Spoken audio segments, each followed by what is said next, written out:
Subcommittee will come to order.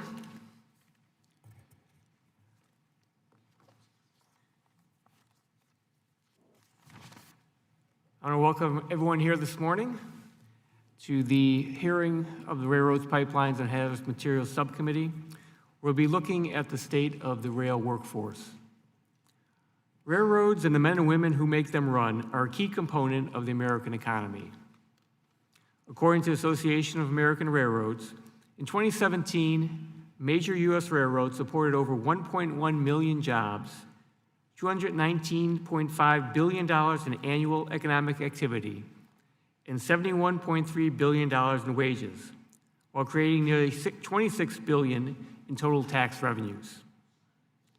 In my home region of northeastern Illinois, 6 Class I railroads interact along with multiple short lines, while Metra and Amtrak run hundreds of trains over these same tracks.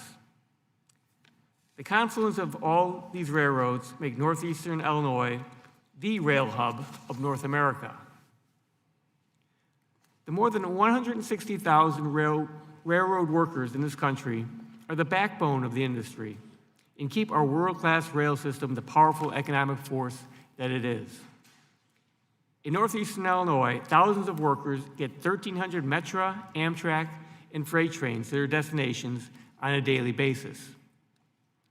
There's no doubt that without the men and women who are on the front lines, the industry would not be the success it is today.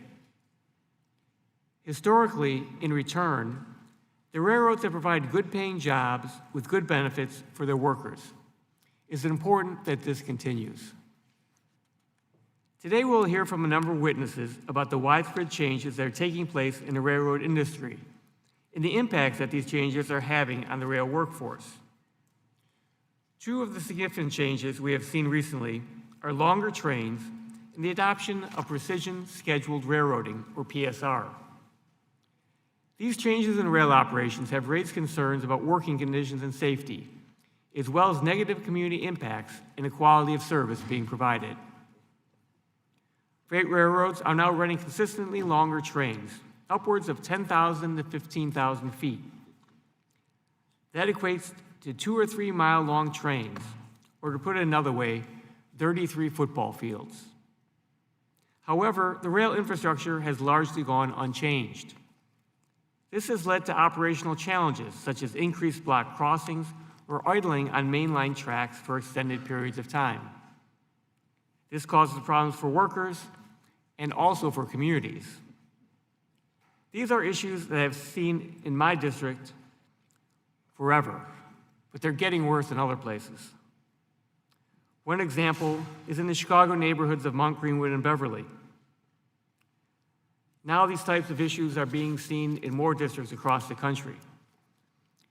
I'm pleased that the THUD appropriations bill has report language on block crossings that I asked to be included, so we can work on solutions to some of these issues. But solutions across the country will require significant infrastructure investment. Another notable trend in the railroad industry is the adoption of PSR. All but one of the Class I railroads have adopted or are in the process of adopting PSR. At its essence, this is a fundamental shift in how railroads operate. The move in the industry towards PSR has been accompanied with significant job cuts in the past few years. Class I railroads and Amtrak employed 163,220 workers in April 2019, versus just 5 years ago when industry employed 194,790 workers, a 16% reduction. I look forward to the testimony from the machinist and our other witnesses about the impact of PSR on the rail workforce. Two other issues that we'll hear about from Smart Transportation and BLET are a 2-person crew requirement and cross-border trains. I'm once again a supporter of the 2-person crew bill because it's imperative that our trains remain safe as the industry changes. Additionally, we must ensure that all trains operating in the U.S. have crews that are well-trained and can meet FRA's robust safety standards. This is an issue at our southern border. We will also hear from the Amtrak Police Union over their concerns about Amtrak's plan to cut its police force by 20%. Amtrak police are on the front line of keeping our surface transportation system safe on a daily basis. In northeastern Illinois, they protect the more than 6.5 million Metra and Amtrak passengers that use Chicago Union Station on an annual basis. Finally, at the Railroad Tech Day in May, we got the chance to see a next generation of technologies that the industry hopes to incorporate into their operations, including drone inspection, virtual reality simulators, and fleet-wide predictive maintenance.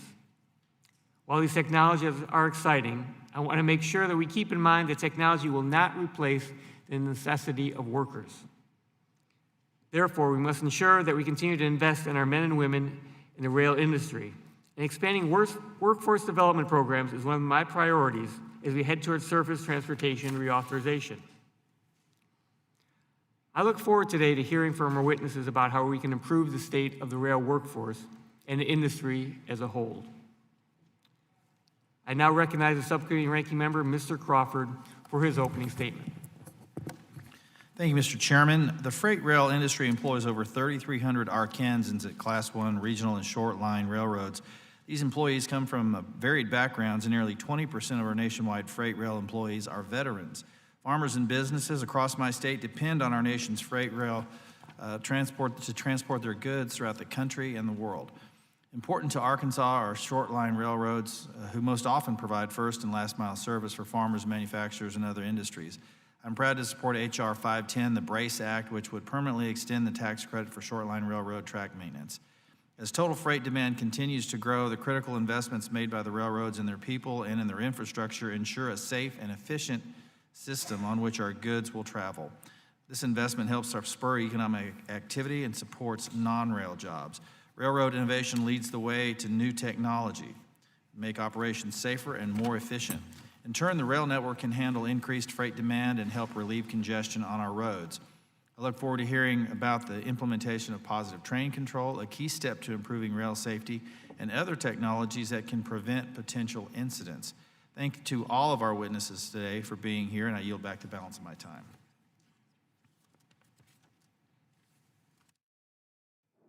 The chair will now recognize the chairman of the full committee, Mr. DeFazio, for an opening statement. Thank the gentleman for his recognition. Thank Chairman Lipinski for calling for this hearing today. Before he stepped down as executive chairman of BNSF, Matt Rose gave an interview with Railway Age, which I would recommend that anyone interested in the future of the industry read. And when he was asked about the value proposition of his railroad, Rose noted he looked at the value of the railroad as a three-legged stool. One leg being shareholders, because they provide the capital needed for reinvestment in the railroad. Second, employees, which provide the services that allow us to make the return to provide to shareholders. And the third leg of the stool is customers. Unfortunately, thanks to Hunter Harrison and his destructive actions at CSX, we seem to be entering into a new era of railroading, where railroads think only less is better. And the three-legged stool is now down to kind of a peg leg. And this is not long-term sustainable or supportable. I worry that the railroads are cementing in his legacy, squeezing out more and more profits for shareholders or, the rapacious Wall Street hedge funds at the expense of long-term investments back into the rail network. Across nearly all the Class 1 railroads, we're seeing a reduction of capital, maintenance investments, labor costs, and service, all for the sake of reaching lower and lower operating ratios. He called it precision scheduled railroading, but what are the consequences to hedge fund investors bringing out every possible dime from these railroads? Shippers, we're hearing more and more, and we will hold a next hearing, I believe, of this subcommittee with shippers to hear of their frustrations. It's not more precisely scheduled for them. It's costing them time and money.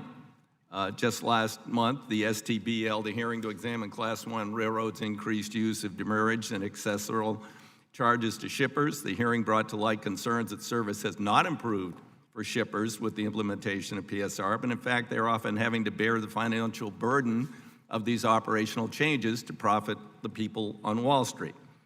And then we look at the consequences for the workforce. Thousands of freight railroad workers have lost their jobs.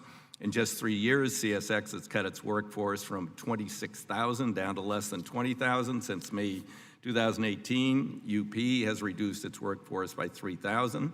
These aren't just executive or administrative jobs. Their jobs are represented by some of the witnesses sitting before us in the next panel today.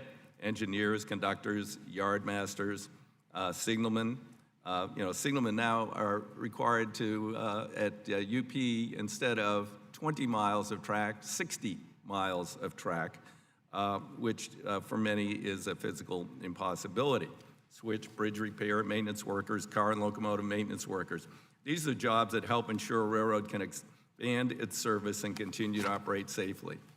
On the passenger side, Amtrak's cutting jobs too, not because it's beholden to hedge fund investors, but because of this notion that someday it will have an operating profit. While I appreciate the attention to sound budgetary practices, eliminating the workforce that provides services customers enjoy and reducing the workforce that keeps riders safe seems like a bad idea for the longevity of the national network. Last month, members of this committee were informed Amtrak would be reducing the size of the police department, and I only learned about that by talking to an employee at Union Station when we were taking a special train to New York to look at the deteriorated rail system between here and there, they were going to be reduced. I asked management who was on the train with us. They said, oh no, we're just moving assets around to use them more efficiently. Well, that turned out not to be true. They are being reduced, and today we sent a letter signed by 52 other members of Congress raising concerns. Last year, Amtrak police responded and filed reports on more than 18,500 incidents, and they made 2,000 arrests, representing increases over the prior one-year period of 13% for incidents, 29% for arrests. And if you go online, you can find a really spiffy video, very well done, by Al-Qaeda on how to derail a train. And so we're going to cut back on security. Great idea. I think that these cuts, both on the private sector side and on the Amtrak side, are putting us on a very downward path. And I'll be happy to hear from the witnesses today on what impacts these workforce reductions are having. With that, I yield back the balance of my time. Thank you, Chairman DeFazio. I would now like to welcome the witness of our first panel, the Honorable Ronald L. Vittori, Administrator, Federal Railroad Administrator. Thank you for being here today, and I look forward to your testimony. Without objection, our witness's full statement will be included in the record. Since your written testimony has been made a part of the record, the subcommittee requests that you limit your oral testimony to 5 minutes. Go ahead. Good morning, everyone. Chairman Lipinski, Chairman DeFazio, Ranking Member Graves, as well as Ranking Member Crawford and members of the committee.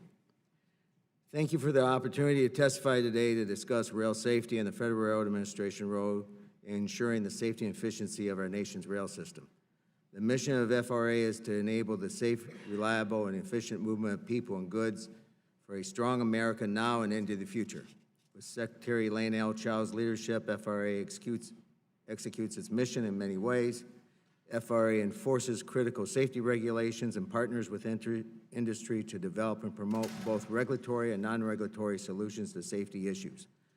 FRA also seeks to manage federal investments in rail infrastructure in a cost-effective and efficient manner and pursues research and development to advance innovative technologies and best practices in the railroad operations and maintenance. We have seen great advances in railroad safety. Both the train accident rate and railroad employee injury rate have declined. Despite these advances, rail accidents and employee injuries do occur. FRA considers one accident or one employee injury one too many. As the demand for both freight and passenger rail transportation in the U.S. grows, FRA recognizes its responsibility to ensure rail operations are the safest they can be, not only for the traveling public and the communities through which the railroads operate, but also the highly skilled employees who diligently on the rail system work every day. FRA addresses safety risks using risk-based proactive approach, focusing resources on top safety issues while continuing innovative research to further advancements in rail technology and investment in rail infrastructure. Last week, the FRA announced the selection of $326 million in grant funds under the Consolidated Rail Infrastructure and Safety Improvements Grant Program, with significant investments directed towards grade crossing, track, signal, and bridge improvements. Today, I'd like to highlight the top safety initiatives FRA prioritizes: PTC, trespassing prevention, grade crossing safety, and FRA's close call reporting system, commonly referred to as C3RS. Railroad's successful implementation of PTC remains at top of our agenda. As I've said before, implementation of PTC operations represents the most fundamental change in rail safety technology in a century. With approximately 20 months remaining until the statutory deadline, the Department and FRA will continue to provide extensive technical assistance and perform comprehensive oversight to both host tenant railroads and hold each railroad accountable for the timely implementation of interoperable PTC system on all lines subject to the statutory mandate. Also at the top of the list for FRA's agenda is the prevention of trespassing incidents on railroad property and increasing grade crossing safety. Trespassing on railroad property is the leading cause of all rail-related deaths in the United States. Grade crossing incidents on second. Together, over the past 10 years, they have accounted for more than 95% of all rail-related fatalities.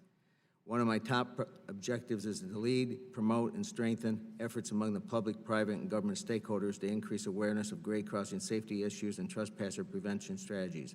Preventing trespasser and improving grade crossing safety is critical not only to save the lives of those involved, but also to help ensure railroad employees do not needlessly have to suffer the severe psychological and emotional consequences such incidents may cause. C3RS is a voluntary FRA program enabling participating railroads and their employees to improve safety culture in their organizations and to proactively identify and address safety issues before accidents occur. FRA first piloted this C3RS program in 2007 with the train, yard, and engine craft employees of 4 railroads. Since then, the program has grown to 15 railroads with over 23,000 employees involving all the crafts. Going forward, FRA is prioritizing the expansion of C3RS program along with other industry partnerships designed to ensure a transparent sharing of information among stakeholders and enabling the effective identification, analysis, and mitigation or elimination of risk throughout the rail operating environment. FRA has a responsibility to the public, to the railroad employees, and to the railroads themselves to lead an industry to the next generation of safety improvements. FRA is committed to continuing to work with all stakeholders to achieve this new level of safety. This next generation of safety improvements will necessarily involve change. One constant will remain, however, and it is FRA's commitment to working with all stakeholders to achieve this new level of safety. FRA recognizes the unique position of railroad employees to ensure safety both now and in the future. FRA safety inspectors are on the ground throughout the United States. While they are responsible for conducting periodic inspections for compliance with FRA safety regulations and conducting accident investigations, they are also prime points of contact for railroad employees to share any concerns, suggestions, or ideas related to rail safety. FRA has long established processes and procedures in place to ensure that autonomy of any individual sharing safety concerns with the agency. I believe that clear and open communication and committed to safety among all stakeholders is most important, including FRA, railroad employees, railroad management. Our nation's rail industry has become safer and stronger than ever before. Thank you. Thank you again for your testimony today. We will now move on to member questions. Each member will be recognized for 5 minutes, and I will begin with Chairman DeFazio. Thank you, Mr. Chairman. To the administrator, how long can a train be? I have trains now running up the Willamette Valley that are 15,000 feet long, going through city centers. How long are we going to allow people to block emergency vehicles? These are mostly at-grade crossings. Is there any limit to how long they can make these trains? There is no limit as far as what you can make a train regulatory. There is no limit that I'm aware of in timetables of railroads. However, railroads are very cognizant of what the physical plant will accommodate and what will be accommodated safely in its transversing of the route between points A and B. Right, but what about, the rest of the country, the people who live in these cities, who need to get back and forth across a track. Emergency vehicles are blocked. There's a hospital on the other side. I mean, you can run, I mean, don't you think there should be a practical limit on the length of trains that both serves the railroads for efficiency, but not their optimal PSR or whatever the hell you want to call it efficiency, but also is cognizant of the burdens placed on the rest of the people of the United States of America? Chairman DeFazio, ordinarily, it's not unusual to see trains operate with 15,000 feet long? I haven't heard of that before recently.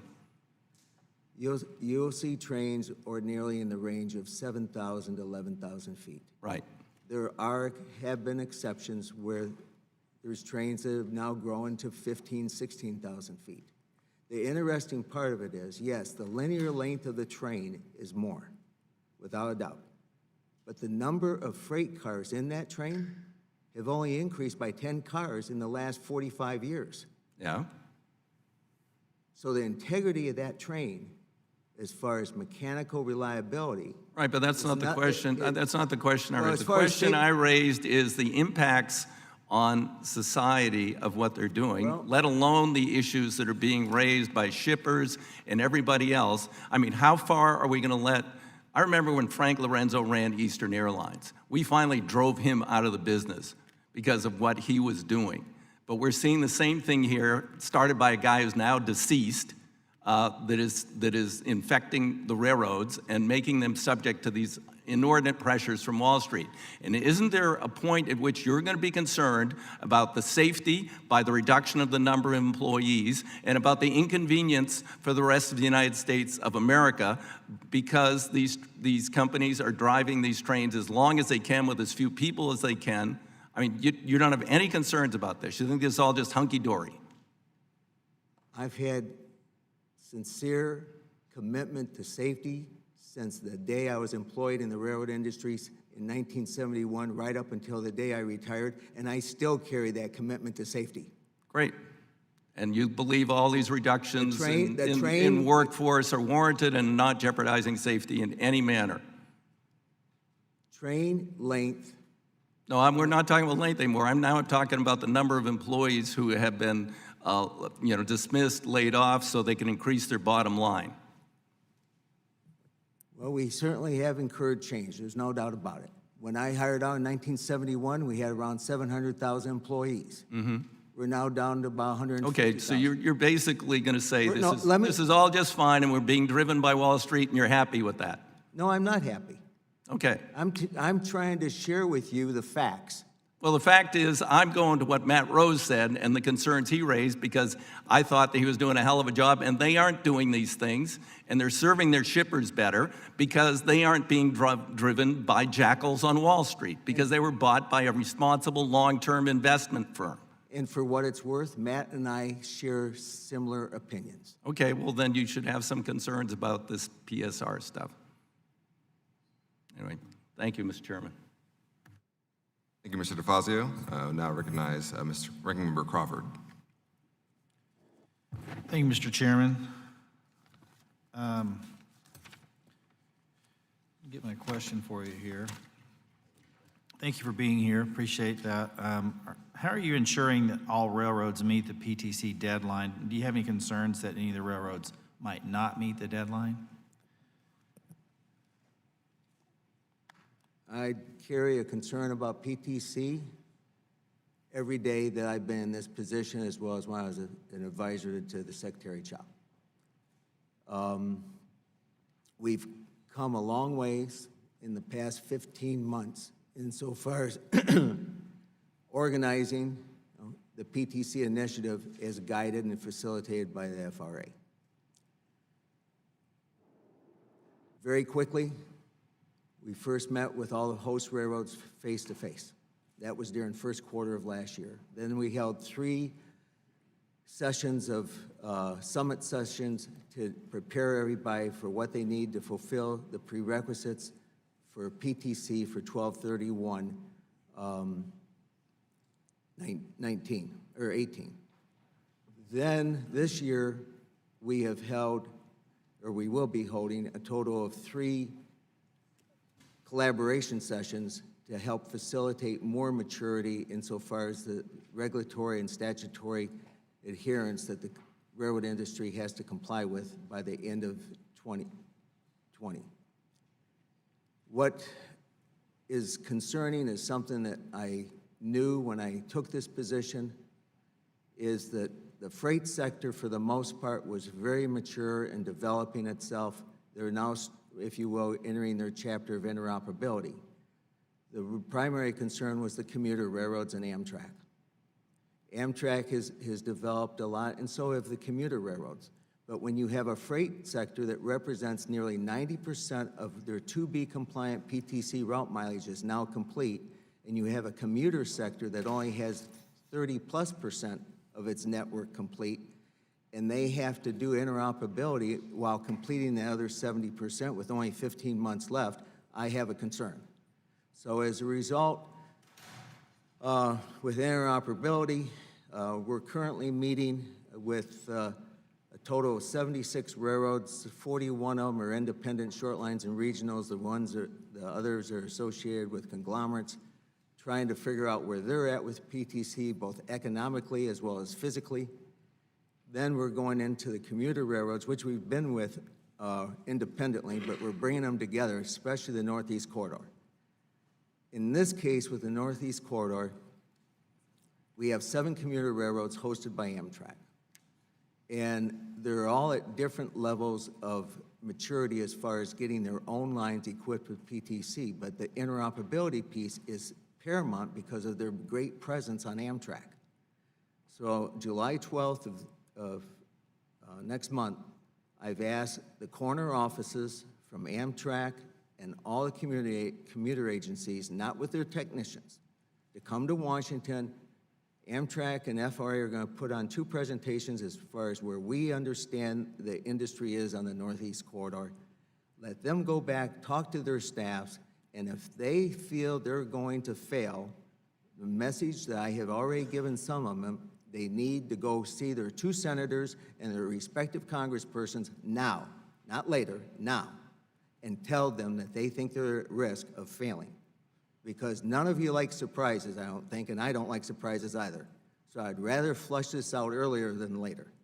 And while all this is going on, we're still working with the Class 1 community and making sure that they can get their interoperability behind them, because the federation that's required by the suppliers so that you can get very robust interoperability pairing going on is still being developed. And we have multiple issues I naturally can't share during this hearing because time doesn't allow. But my hands are on this, my eyes are on it. I think about it all the time. I'm on the phone all the time. I spend probably 25 to 40% of my time on PTC. I'm committed. Thank you. Appreciate that. Yield back, Mr. Chairman. I now yield myself 5 minutes.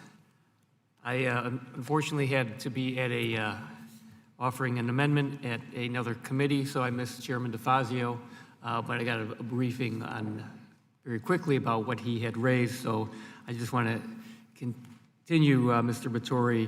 Do you think there are safety implications with respect to implication of PSR? Let me share this with you, because I meet with the regional leadership throughout the United States as well as the individual inspectors that they're assigned to those regions. One of the things that I have said to them, and I will say to you, do not get distracted by PSR. Our PSR is our CFR. This is what we do good. And the railroads are obligated to make sure that they comply with everything that's in this book. Things that are not in this book gives them the liberty to operate and maintain a railroad of their choosing, which is nothing new. Now, if you like to, and Chairman DeFazio didn't have a chance to allow me to give you my opinion about PSR, I'm more than willing to give it to you. Go right ahead. Go ahead and start. All right. First of all, the words are magnetic. It's a railroad, it schedules, it's precision. It attracts people. It is also a soundbite. I knew the author. I worked with him very closely in the late 80s and throughout the late 90s. All right, but I want to hear specifically, what is Here's what, happening? What- Here's all PSR is Railroading 101. It's lessons learned, put in a book with a fancy cover on it that says Precision Scheduled Railroading. Here's the issue with it. When you have something of that nature, and it depends on the property in which you are leading, you can go in there and address that railroad with an axe and a saw, and you're going to have collateral damage, and with that collateral damage will be some draconian actions. Or you can also apply everything that's in that book very methodically, deliberately, and you will get sustainability out of it. Well, my concern is what I am hearing, first of all, we know that there's been a 16% cut in workers. What you need to be doing is making sure that the safety is still there, and I understand that. And so that's the question. Are there any safety concerns with this?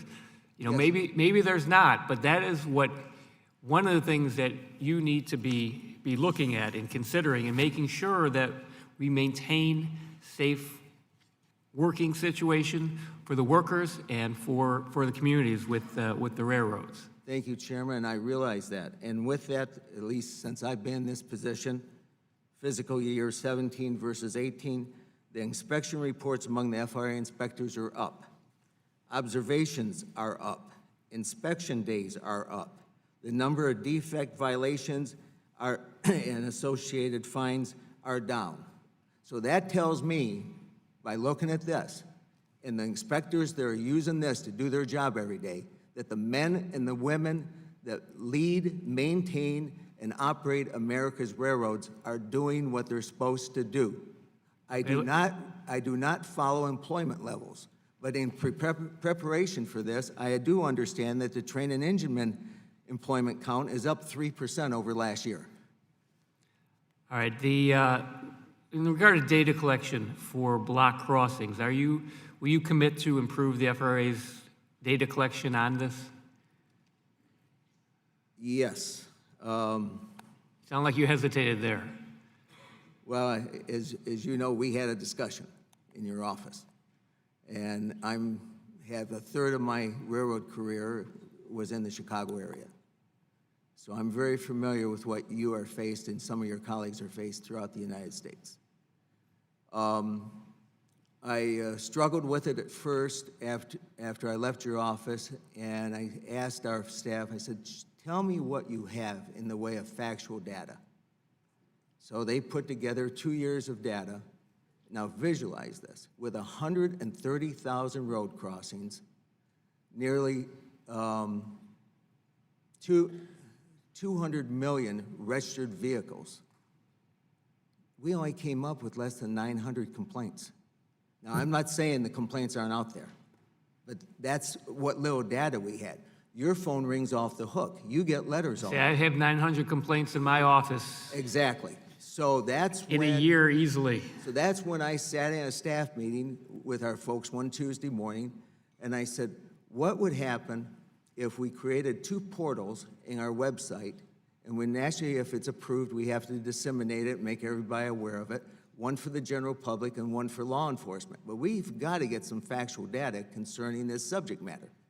So as a result, we filed with the Federal Register in the spirit of the Paper Reduction Act, trying to seek approval to create these 2 portals. I'm encouraged by it. It needs to be done. They tell me it might be a Christmas present this year, okay, when we get authority to do it. But that's the first step. And prior to doing that, I also took the time to write a lengthy letter to all the CEOs of conglomerates of short lines and regionals and all the Class 1s, telling them that they have to heighten their awareness on this subject matter. And this is nothing new to any of them. But keep in mind, if no one reports it, insofar as the railroad. You don't know what you have going on. And the only thing an engineer and conductor has anymore is a telemetry device on the train that tells them how long that train is, linear feet-wise. And based on their knowledge of line characteristics, they're supposed to know, okay, if they're blocking some road crossings. And then the other part of it is, we find ourselves with this increase in registered vehicles over the last 25, 30 years. And Okay, then I'm almost 2 minutes over, so I'm gonna, Okay. we could come back to this, but I'm gonna cut myself off.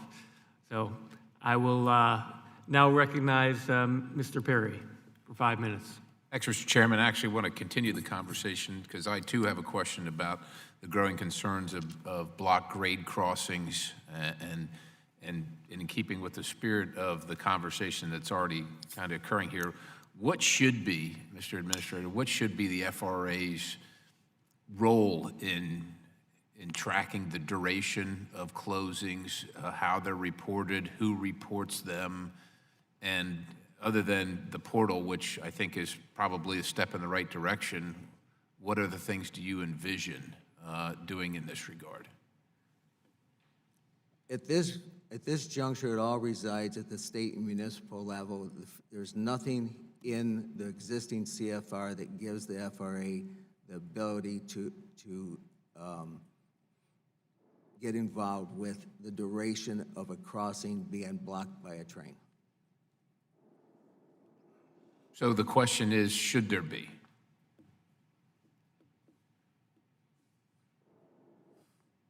I'm not sure a silver bullet is the answer. I'm not sure either. I'm just asking. I mean, So people. I'm not a big believer in silver bullets that correct it for everything across the country. I would say no. Okay. I know that that citizens in the Commonwealth that I represent, I'm privileged to represent a portion of, and I suspect across the country, become frustrated with the, and I can actually speak from personal experience on this, the lack of response on occasion from the railroad about this issue. And I'm just wondering if there's another methodology that should be considered that maybe doesn't change it completely and upend it 180 degrees, but offer some collaborative input from folks other than the folks operating the rail line itself. And maybe it's administration, maybe it's a location for residents and citizens and so on and so forth, and folks to track the duration of crossing. And it's not only just crossings where the train might be sitting, but some at-grade crossings are closed for an inordinate amount of time for repairs and what have you. And I was wondering, do you track those for duration as well? The ones that are closed for maintenance and or other reasons? Excuse me. Insofar as tracking crossings that are closed for maintenance, no. The federal government doesn't get involved in that. That's between the railroad, the local municipality, the state, or sometimes the county. They naturally have to reach out to the local municipality, state, or county to get permission to close a crossing, okay, for repairs. But the federal government does not get involved in that, and it works very well. And I'm not saying that they should get involved in the permitting and the requests and so on and so forth, but do you have any ideas? Do you know what the average time is, or is there any statistics that are rolled up at the end of the year that kind of track that so that people know what the time and duration of at-grade crossings being closed are? No, because each one is unique unto itself based on the number of tracks and the number of lanes of traffic. So my experience has been you can have a crossing closed for perhaps 48 hours. You might have it closed for 2 weeks because it's in the middle of an intersection and it involves 8 lanes of traffic and 2 tracks, or maybe 3. So it depends on the uniqueness of the location. All right, Mr. Administrator, with the remaining time that I have, I do want to talk to you a little bit about positive train control and the mandate regarding workers, employees, ensuring they have the knowledge and skills to perform the related tasks as it in regard to PTC. And it seems to me, from what I'm reading here, and maybe this is incorrect information, but we have a fair amount. It looks like one Class 1 and 9 commuter railroads have not fully trained their employees on PTC, and one commuter railroad's progress was unavailable. By comparison, in 2018, the first quarter data indicated that 5 Class 1s and 23 commuter railroads had not completed their training, including 17 commuter railroads that had only trained 50% or less of their workforce. Are you monitoring this, and do you have an update to any of that that will allay any of our concerns that this is still yet not ready for prime time as far as training for the employees is concerned? Well, with this developing technology, training never stops, okay? We are continually seeing updates insofar as training is concerned, and that particular report that we asked the railroads to submit every quarter when it talks about training, it was not in the spirit to say, okay, I have X number of people, and by this date, they're 100% trained, and I can walk away and forget about it. It was how many people do you have trained based on the maturity of the system on your property at that time, and we feel very comfortable with the level of training, and with developing technology, a lot of your training is incurred on the job because we are finding things that you wouldn't find in operators or a maintenance manual because this system is being put in, and then once it's put in and turned on, then we find issues that we have to address and then retrain people. So I'm going over time here. I just want to clarify. So it seems to me that it's continuation training as well, and the information that I have doesn't break out the difference between initial training and then continuation training, so that individuals, employees may have had the initial training, but it doesn't enumerate the ongoing training based on the changes in the technology or the implementation of the rollout, et cetera. Is that a fair understanding? That Right. is correct, and, All right. and training is never going to end when it comes I to understand and I concur. All right, thank you, Mr. Chairman. Yield. Now recognize Mr. Carson for 5 minutes. Thank you, Chairman. I believe it's important to meet and improve our federal efforts to support diversity in personnel and in federal contracting work. Mr. Chairman, I'd like to share a statement on the record from COMTO, the Conference of Minority Transportation Officials, and I'd also like to hear from the administrator about their efforts in this regard and get a brief update from you this morning, and we'd appreciate a fuller response in writing.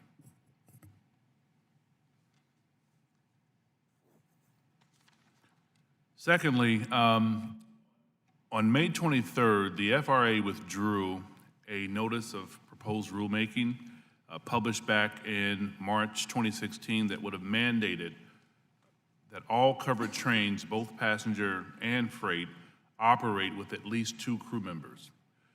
In the 2016 NPRM, FRA states that the agency has studies showing the benefits of a second crew member and other information detailing the potential safety benefits of multi-person crews.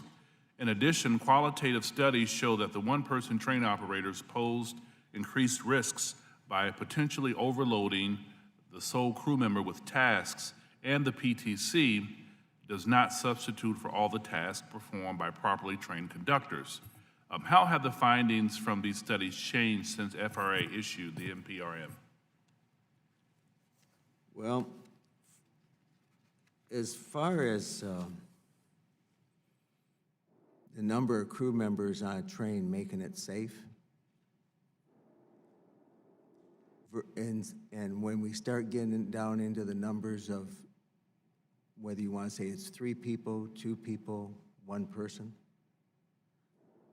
there are no facts that exist out there just to substantiate oversight. So if you're going to give oversight to nothing, you still have nothing.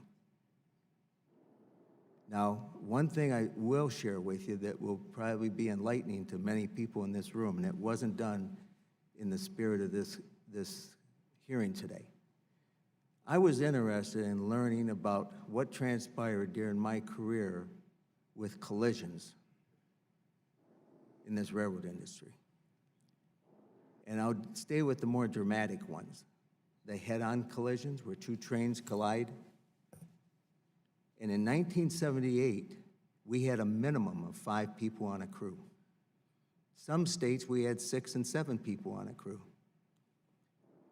And in 1978, we had, and this is alarming, I'm not too sure we could survive it today with the transparency in the media that we have. 408 head-on collisions in 1978. Today, through 2018, it's still too many. This is regardless of speed, 22. Now that's with the head-ons and the rear ends. The head-ons were 65. In 2008, we had 1. A 99% decrease. I keep going back, let's use facts. We can sit here and make up all kinds of hypothetical examples about the safety of a train, the onboard crew members, and come up with all kinds of anecdotal opinions. But we need facts. And the railroad industry, rail management, and rail labor has done an exceptionally good job, and it was during my career that they used the Railway Labor Act to get where they are today. Why throw that out? And Congress gave them that tool to use. That's where it belongs. Thank you, Chairman. I yield back. I now recognize Mr. Balderson for 5 minutes. Thank you, Mr. Chairman. Thank you, Administrator, for being here today. I appreciate the work that you and the FRA are doing and to promote, we'll stay on the railroad safety piece throughout Ohio, where I represent in the nation. In your testimony, though, you mentioned that 95% of all rail-related fatalities are related to railroad property trespassing and grade crossing incidents. I want to touch a little bit on the findings from the FRA's national strategy to prevent trespassing incidents and see if we're able to identify why people are trespassing onto railroad properties in the first place. And my follow-up to that would be, do these reasons change from region to region?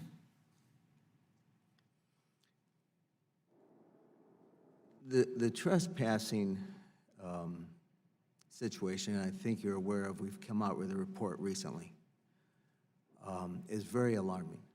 It is, I didn't even realize it until I got here in Washington, the severity of it. Because all I saw was what I saw in my prior life of employment on a railroad. And yes, did we have trespasser incidences, and were some of them suicides? Yes, they were sad, and everything that you have to go through associated with that. But when you see it from a national perspective, and every week, you ask yourself, what's going on here? And how much of it's suicide? How much is it? We've identified the hot spots in the United States. The commuter agencies, I think, have done an outstanding job, as have the freight railroads, but especially the commuter agencies, insofar as heightening the awareness of looking out for trespassers.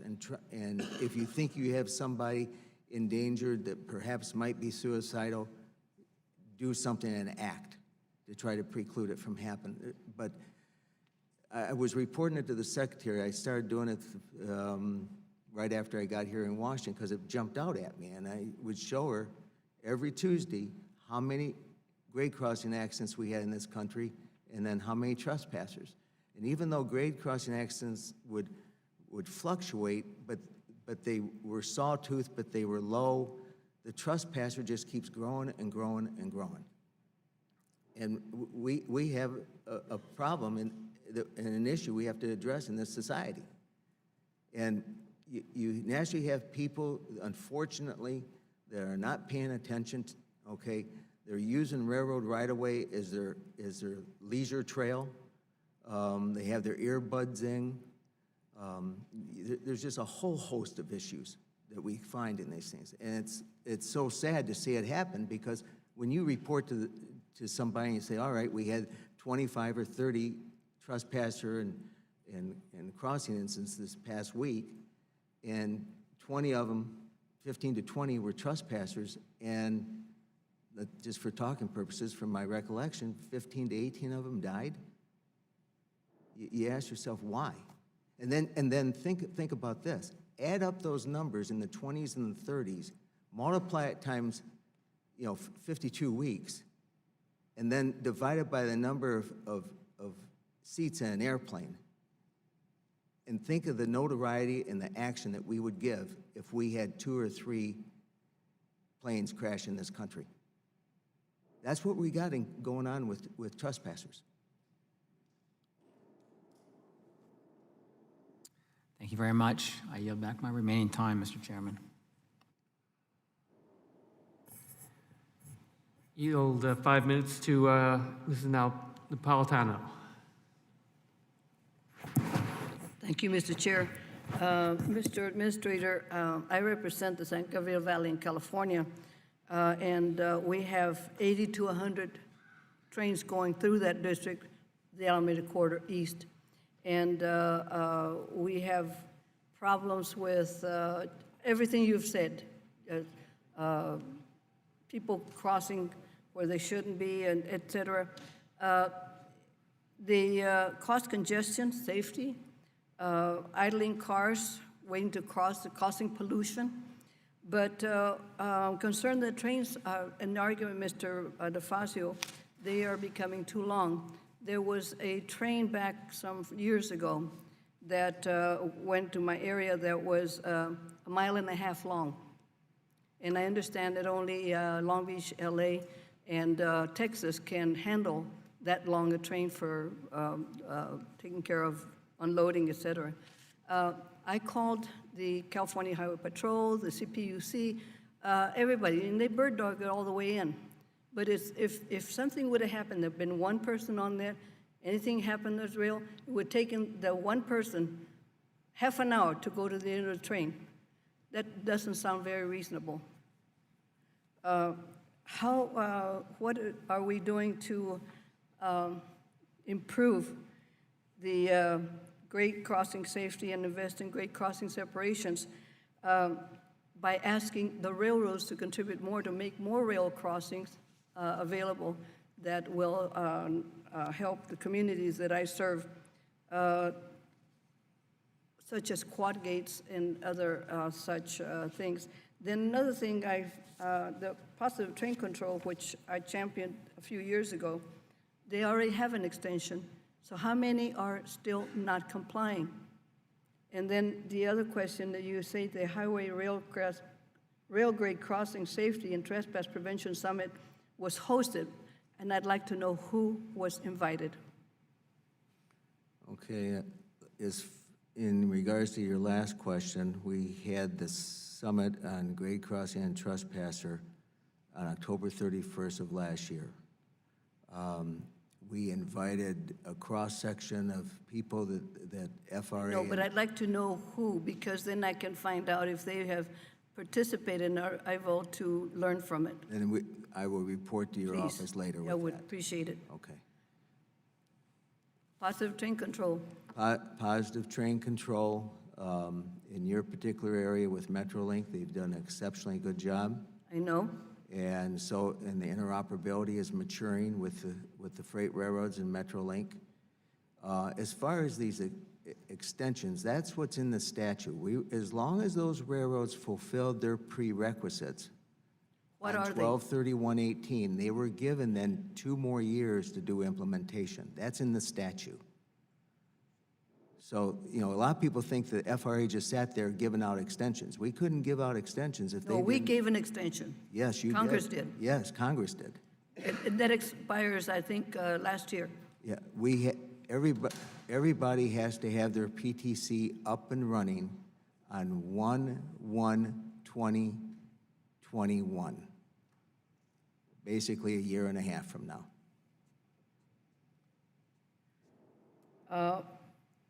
Well, is there any way of being able to get the railroads to contribute more to the rail grade separations that benefit them, but the motoring public? I think there's 2 avenues. One is naturally working with the railroads, which I think they would be proponents of grade separations, okay, to minimize No, grade crossings. They are proponents of the grade crossings, but not on, But on, the Highway Fund, Section 130 money that the United States government has, if you will, distributed over $4.5 billion to the states since the 70s when it was created. I know that, sir. I'm that- very well aware of that. That is one that really needs to be addressed to make sure that we're putting money, if you will, in the The smart. railroads benefit from it more than anybody else. And yet, it's only 10% to 3%, and sometimes nothing towards the grade separations, and I think that's criminal. What about addressing, improving grade crossing safety? That's an ongoing program. It never stops. Training never stops. Awareness never stops. Okay, we have staff out there at all the regions. Then we have the well-known brand of Operation Lifesaver. We have the community collaboration. We have the railroad collaboration. It's endless. And we've made considerable inroads. If the total number of train motor vehicle accidents since 1990 are down 72%. Well, yes, sir, I know that. My time is up. Thank you, Mr. Chair.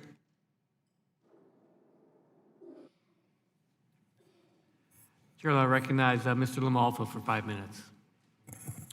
Thank you, Mr. Chairman. Thank you, Administrator Batory, for being here. Let's talk a little bit more about automation in rail, automated technology, when we're looking to wider spread use in Canada of automated tech for inspecting trains, and then carry that over into what called closed freight loops. And then, in my understanding, there's a coal loop pilot program in Nebraska and Wyoming,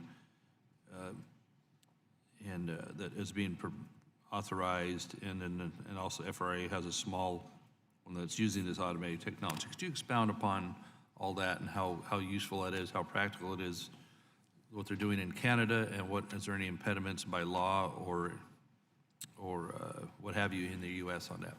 Well, first, I can't speak in this hearing knowledgeably about what they're doing in Canada, okay? But we can certainly get back to your office on that. As far as technology here in the United States, I'm of the belief that it is in the best interest of our country and the people that the railroads serve that we exploit technology to its fullest. With that, I have advocated both with management, railway supply, and I've shared it with rail labor, that we need to unleash technology, exploit it, learn from it, not in the spirit of having a foot race with ourselves to see how fast we can ride a reg, but learn, develop the facts, and we have, and I'll use track as an example, we have an excellent platform of prescriptive rulemaking for track geometry. The railroad industry never even had that until the early 1970s. I grew up with it, and it's excellent. But it's taken us a long ways as far as where we are today. When you start using autonomous track inspection, you can find more track geometry defects and weaknesses than you and I can find looking through the windshield of a high rail vehicle. So as a result, what would you rather have? Yours and my 10 observations, or have what an autonomous track inspection vehicle brings to the table in the way of maybe 100 weaknesses and defects combined? It still takes people to go out there to inspect it, confirm it, and fix it. But we'll end up with a stronger railroad. The same holds true with the signal side, insofar as these bungalows, we call them bungalows, that you see at crossing protection. And they're smart, they're introverts unto themselves. Some of them do communicate on a limited basis to other bungalows or to headquarters of the railroad. But visualize if we had the ability to have self-diagnostic, 24-hour, 365 reliability of these crossing bungalows or signal bungalows, it would be ideal. We would understand where our risk is. We would eliminate failure. Right now, what the reg specifies, we send people out there every 30 days to make an inspection. Instead of having technology, they could be watching it much more closely and not be redundant when Better it, use of people and reducing risk and enhancing safety. I don't know what else you would want. yeah. Get the most bang for your buck out of the person out there that's a professional doing their job day in and day out. Keep the human element in there so you're not completely reliant on technology on its own, but a better combination is what I'm hearing. And once we develop enough facts as a result of exploiting technology, it will set the stage then for the parties to come together and say, all right, we have this prescriptive rulemaking, that's at the bottom of the line. Let's look at performance-based rulemaking and figure out how to make this railroad industry even safer. This industry. Let me jump. I'm sorry, I'm losing time too, but let me jump to the issue of our borders, okay? Especially when we're talking the U.S.-Mexico border. What are we looking at as far as the interactions there with our ability to have those interties be safe and up to snuff with what we would ask for? One of the things that I mentioned earlier, as far as our obligation, make sure that anything that happens in the United States complies with this book. There's nothing in this book that identifies, if you will, the citizenship of who can operate a train. Is that an issue? So as a result, the issue from our perspective, FRA, is safety. Yeah. So as long as that human being on that train is doing everything that he's required to, regardless of where his citizenship is, okay, then we're doing our job.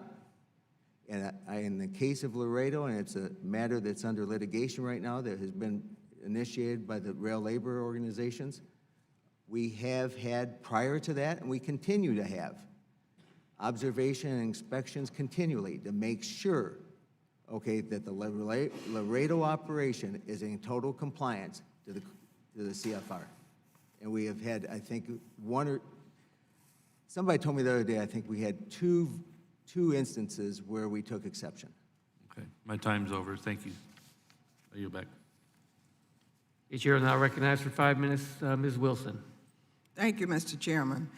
In addition to serving on the Railroads Subcommittee, I serve as chair of the Education and Labor Subcommittee on Health, Employment, Labor, and Pensions, where I champion workers' rights to collective bargaining and fight to protect good-paying American jobs such as those in the railroad industry. In fact, last month I chaired a hearing on legislation to strengthen workers' rights to organize and bargain for higher wages, better benefits, and safer working conditions. The state of the rail workforce is of tremendous concern to me and my constituents. Our district is home to an Amtrak station, several commuter railroads, including Brightline and Tri-Rail, and freight railroads such as CSX and Florida East Coast Railway. With so many trains transporting passengers and freight throughout our district, we are understandably concerned about every factor affecting safety. Despite growing efforts at the local and state level, Florida continues to rank high among the rail-related collisions and fatalities. As such, I'm glad that we're having today's hearing as we focus on the workforce and highlight important issues such as the shrinking workforce, the increasing adoption of precision scheduled railroading, fatigue, crew size, and the implementation of positive train control, and of course, safety. I have a few questions. Administrator, the testimony and evidence before me suggests that FRA has adopted a culture of deregulation and decreased oversight at the expense of the safety and health of employees and passengers. Can you explain the administration's decision to withdraw the crew staffing rule and the data standards used to justify that decision?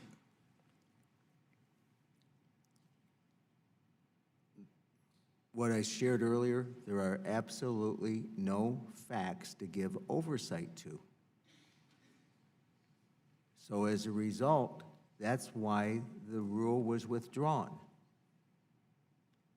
We do have a history of success on how we went from 5 to 7 crew members down to 2 and 3. And it was utilizing a tool that Congress gave us. So why not continue using that tool going forward when the time is right? And it has to be negotiated. A railroad just can't, a Class 1 railroad can't just arbitrarily say, because we took that rule down, all right, we're going to start running one-man crews or autonomous trains tomorrow. They have to sit down with labor and negotiate that. Have you done that? I don't. Not in my capacity. I can't negotiate. I work for the United States government. Well, has the appropriate people sat down and negotiated with labor? Because you have to justify that decision of the crew staffing. That's untenable as we see it from this perch. Well, they certainly have a successful track record to look back on. It may not be the particular individuals themselves, but their predecessors certainly did a good job. So maybe there's some Well, lessons that's not the way we feel, that there should not be any reason to justify the decisions that have been made. You shouldn't have deregulated so much. That is my opinion. The next question is, But let me just can you clarify so explain- you know. Let me go to the next. I don't want to run out of time. Crew size Can you is not explain why the administration announced that it did not see a need to regulate the development of artificial intelligence or autonomous operations in the rail industry? Have any pilot studies or other investigative measures been taken to justify this decision? I think it'd be best if we just get back with you in writing on that. Because there's some assumptions being made that the federal government is involved in the regulating of train crew size, and it never has been. Mr. Administrator, you announced that there's no need to regulate the development of artificial intelligence in the rail industry. Do you remember that? There is no regulation to develop in artificial intelligence or autonomous operations at this time. This is all developmental at this time, trying to get facts so that people can understand what needs to be regulated and what doesn't need to be regulated. There is a need to regulate artificial intelligence. My time is up, but we do need regulations in place. I yield back. Chair will now recognize Mr. Sauber for 5 minutes. Thank you very much, Mr. Chair. Before I question the administrator, I just want to tell you that the district that I represent is Minnesota's 8th Congressional District, which is northeastern Minnesota. I believe there's 4 or 5 Class 1 railroads in that entire district. I had the opportunity to go through a crossing and observe for a day a crossing in Rainier, Minnesota, which is just east of International Falls, which is a heavy crossing for Canadian National in this case. I want to talk to you about the workforce, because what I saw in relation to the railroads and the Customs and Border Patrol, what I saw was a functioning, well-oiled machine to make sure that there wasn't any stolen intellectual property coming across. And so for me, it was about, this is kind of how it should be done, with the railroads working with the Customs and Border Patrol and the workforce. And when I was there, during their check of the trains coming across, I personally witnessed a carload of imitation artificial Croc shoes that came from the country of China, which stealing the intellectual property, that's jobs, that's part of the economy. I want to know, how is it throughout this country that our railroads are working with our Customs and Border Patrol, and do you think that it can be better? What are some of the things that you suggest from the industry standpoint to make sure that we are protecting our intellectual property, our national security interests, so so it doesn't harm our manufacturers, our small businesses?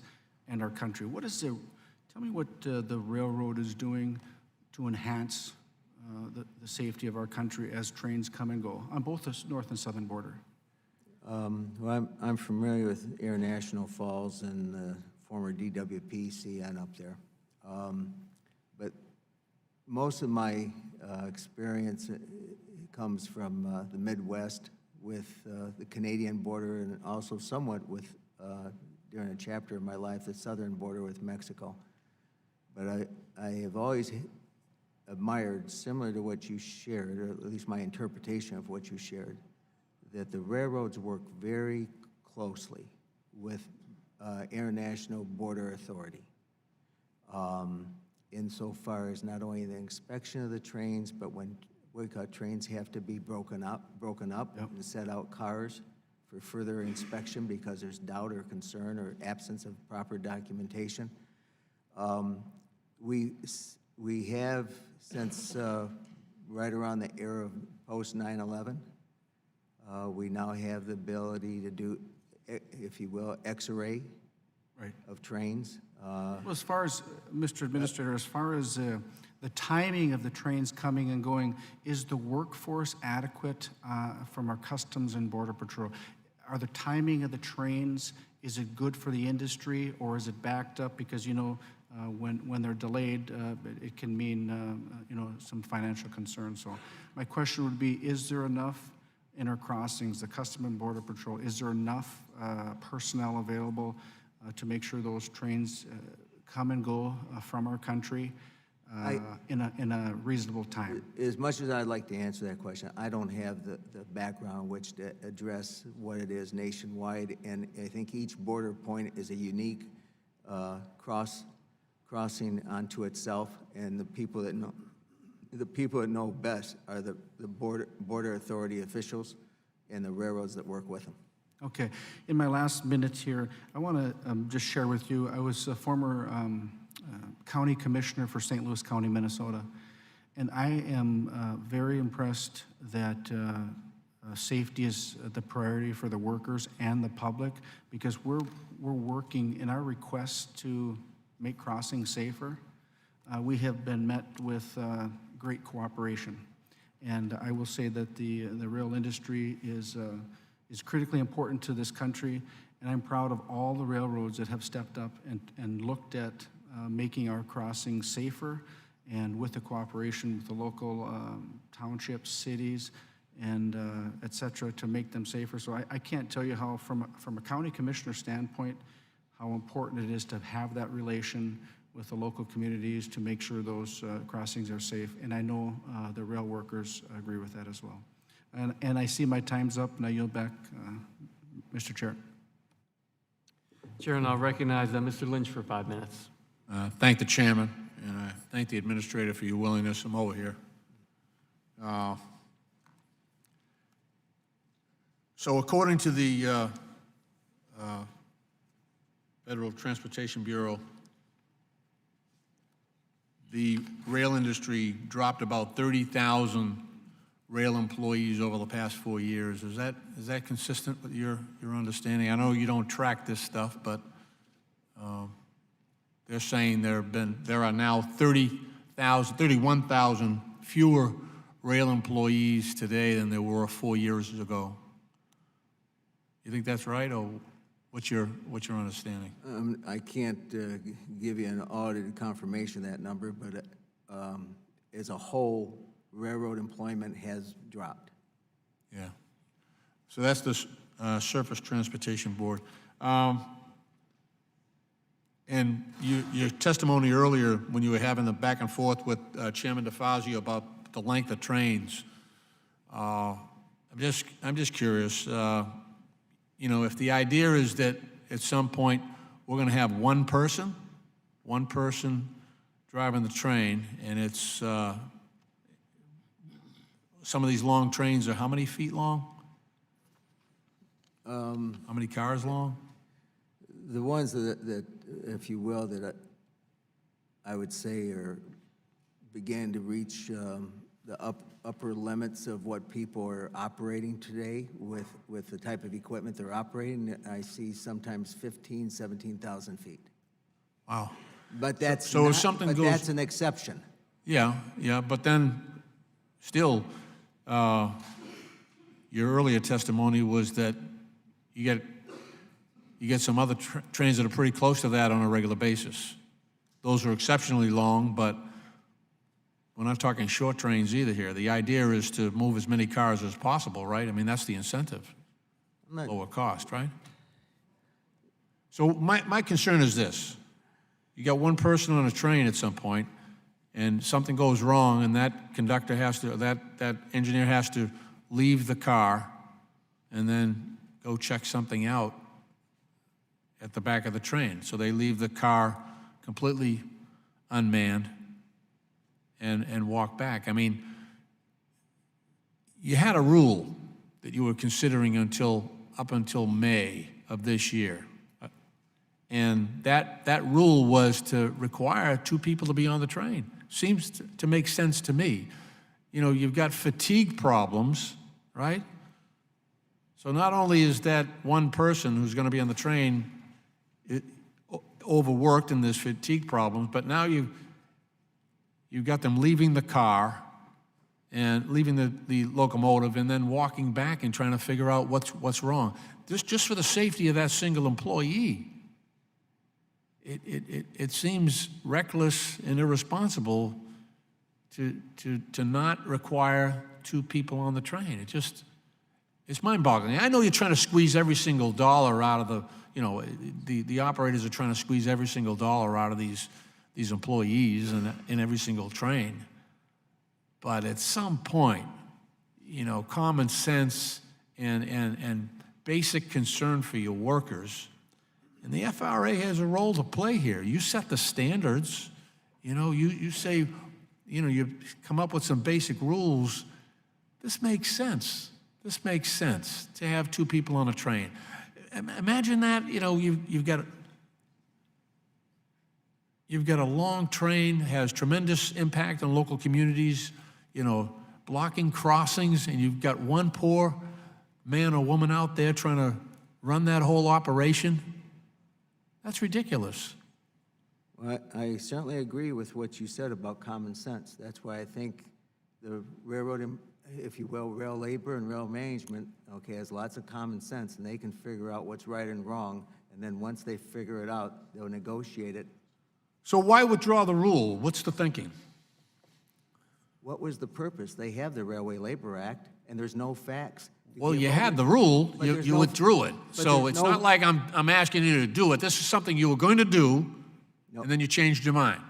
There's You no- withdrew the rule on May 23rd, 2019. You withdraw the rule to require 2 people on a train. Why? I'm just asking you, what's the thinking? Why? I thought you had a good idea. By withdrawing the rule, there's nothing out there to support having a rule. What? How do you give oversight to something if you have nothing to give oversight to? You The had a good result is- idea, you had a rule, you the result is proposed it. still nothing. So it's not a vacuum. You had a good idea, you had a proposal, and then you withdrew it, in spite of the common sense that we both agree supports that rule. And here's the issue in respect to time, and this is what I said earlier. We can sit here all day and bring everybody up here, and we'll come up with all kinds of hypothetical examples. No, I'm not talking about a anecdotal hypothetical. opinion. I'm talking about your rule. This is your rule. You said There was it's- nothing to it's- support it. Well, why did you write it then? What do you mean there's nothing to support it? I wasn't here. You have fatigue I workers. didn't write the rule. You have huge trains. You have huge disruption in these communities where you have hundreds and hundreds of cars on these trains. And you're absolutely right. You should have 2 people on that train. You draft the rule. May 23rd comes and you withdraw it. There's plenty to support the rule. I agree with your rule. I'm just wondering why you withdrew it. That's all.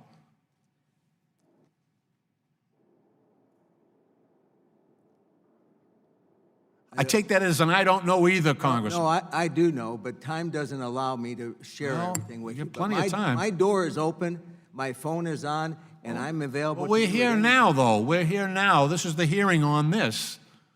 There's not a singular answer to the size of a train crew. Do you realize today, has anybody shared with any of you, okay, that we're operating train crews today? Yeah, with- you shared, No, with, the FRA shared a rule with me saying there should be two people on the train.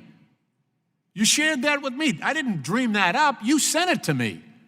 And then on May 23rd, you withdrew it. And my question remains, why did you withdraw it? because there's no facts to support it. Well, why did you send it to me then? You'll have to ask my predecessor. All right, I yield back.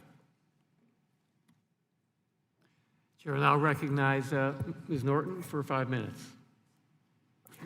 Well, thank you, Mr. Chairman. I want to pick up on, and I don't want to beat this one to death. I want to pick up on Mr. Lynch's statement, because this notion of the two-man cruise or two-person cruise has been going back and forth in this committee for a very long time. Now, you said there was nothing to back it up, but the FRA itself, I'm pointing to a 2016 study, it said, has studies showing the benefits of a second crew member and other information detailing potential safety benefits of multi-person crews. Now, I am here quoting your own agency. In light of what your own agency found in studies, how can you justify rolling back the two-person crew and perhaps putting the train into potential danger? I'm quoting from the FRA itself, Mr. Battery. Well, I've never known a train to be in danger based on the number of people in a crew, especially with what I just shared with you earlier. Well, so why in 2016 did the FRA say it, quote, has studies showing the benefits of a second crew member? You can see the problem you're posing for us. When policy is not stable, and all you need is a second person to take back what was mandated, you do have a problem. And not only that, let me ask you this. The FRA is now working to preempt state and local laws that seek to implement the two-person rule. Why are you doing that? Why would you want it? What? Wouldn't you rather have a level playing field for interstate commerce, So for our country as a whole? So although those state and local laws apparently agree with your own studies that I just quoted to you, that there are benefits to the two-person crew, they're going by your own studies. You're not going by your own studies. They're trying to safeguard trains when they pass through their states, and you're trying, you say, to put them in line with your pullback now of the two-person rule. For what reason? And the question is? Why are you now trying to get state and local Because the laws? FRA, we went back through everything we could find. There was nothing to substantiate the size of a train crew. All right, Mr. Battery. Nothing. Except the only thing was what I quoted that you yourselves had found, and I quoted that, and the record will show the quote, so we're going back and forth. Remember, I didn't quote what some outside organization said. I quoted the FRA when I said the potential benefits of the two-person crew. Let me go on, because what you've done is to give us testimony that makes us wonder whether we can rely on the FRA when it can't even rely on its own studies. And so it takes back rules that its own studies say it should not. Well, I'll share this with you if you just like. When the FRA, a few years ago, elected to pursue this avenue. Elected to pursue what? This avenue of saying. Two-person crews? Two-person crew. I did share in a professional position with the administrator at the time, whom I've known for a number of years. And what did you tell him at that I time? said to him on the street corner of 3rd Street and M, I said, if you do this, but just make sure you have the facts to support what you're advocating. Well, he adhered to your advice. And there's no because- facts. He adhered for your advice because I have just quoted what their studies have shown. Mr. Chairman, I won't belabor this any longer, but I should have thought that the two-person crew, ever since I've been in Congress, has been a subject of controversy with a study, and I think that is the responsible thing for the FRA to have done, indicating why the two-person crew was necessary. Indeed, they also found that having one person trained posed, and here I'm quoting from your own studies, pose increased risk by potentially overloading the sole crew member with tasks, and that PTC does not substitute for all the tasks performed by properly trained conductors. So I rest my case, Mr. Chairman, and I yield back. Thank you. Chair will now recognize Mr. Malinowski for 5 minutes. Thank you. Well, I'm going to belabor the point. I want to go back to the very beginning. I know this has been raised in a number of ways, but I just want to ask you simply, should a 3-mile train be allowed? Yes or no?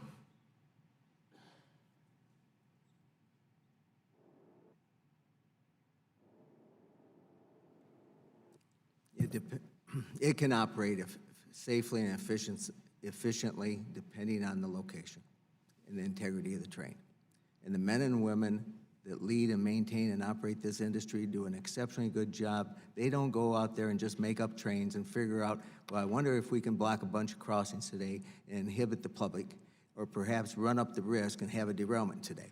They do a real good job of ascertaining what they need to get accomplished. So the answer is yes. What about a 5-mile train, a 10-mile train? Should there be any limit, or would you just leave it up to the industry? I've never heard of one of those being operated except in Australia, and it was out in the middle of nowhere.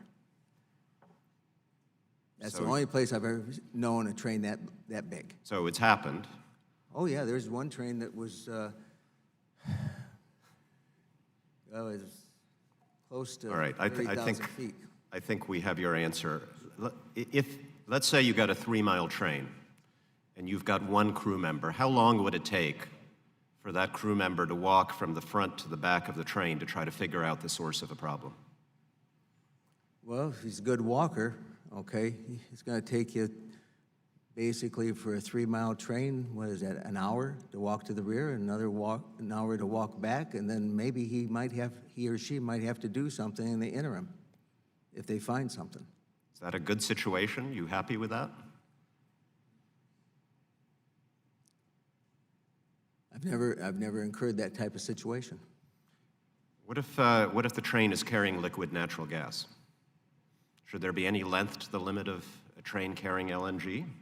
And I ask because the department is currently expediting review to make it easier for LNG to be transported in different kinds of rail cars.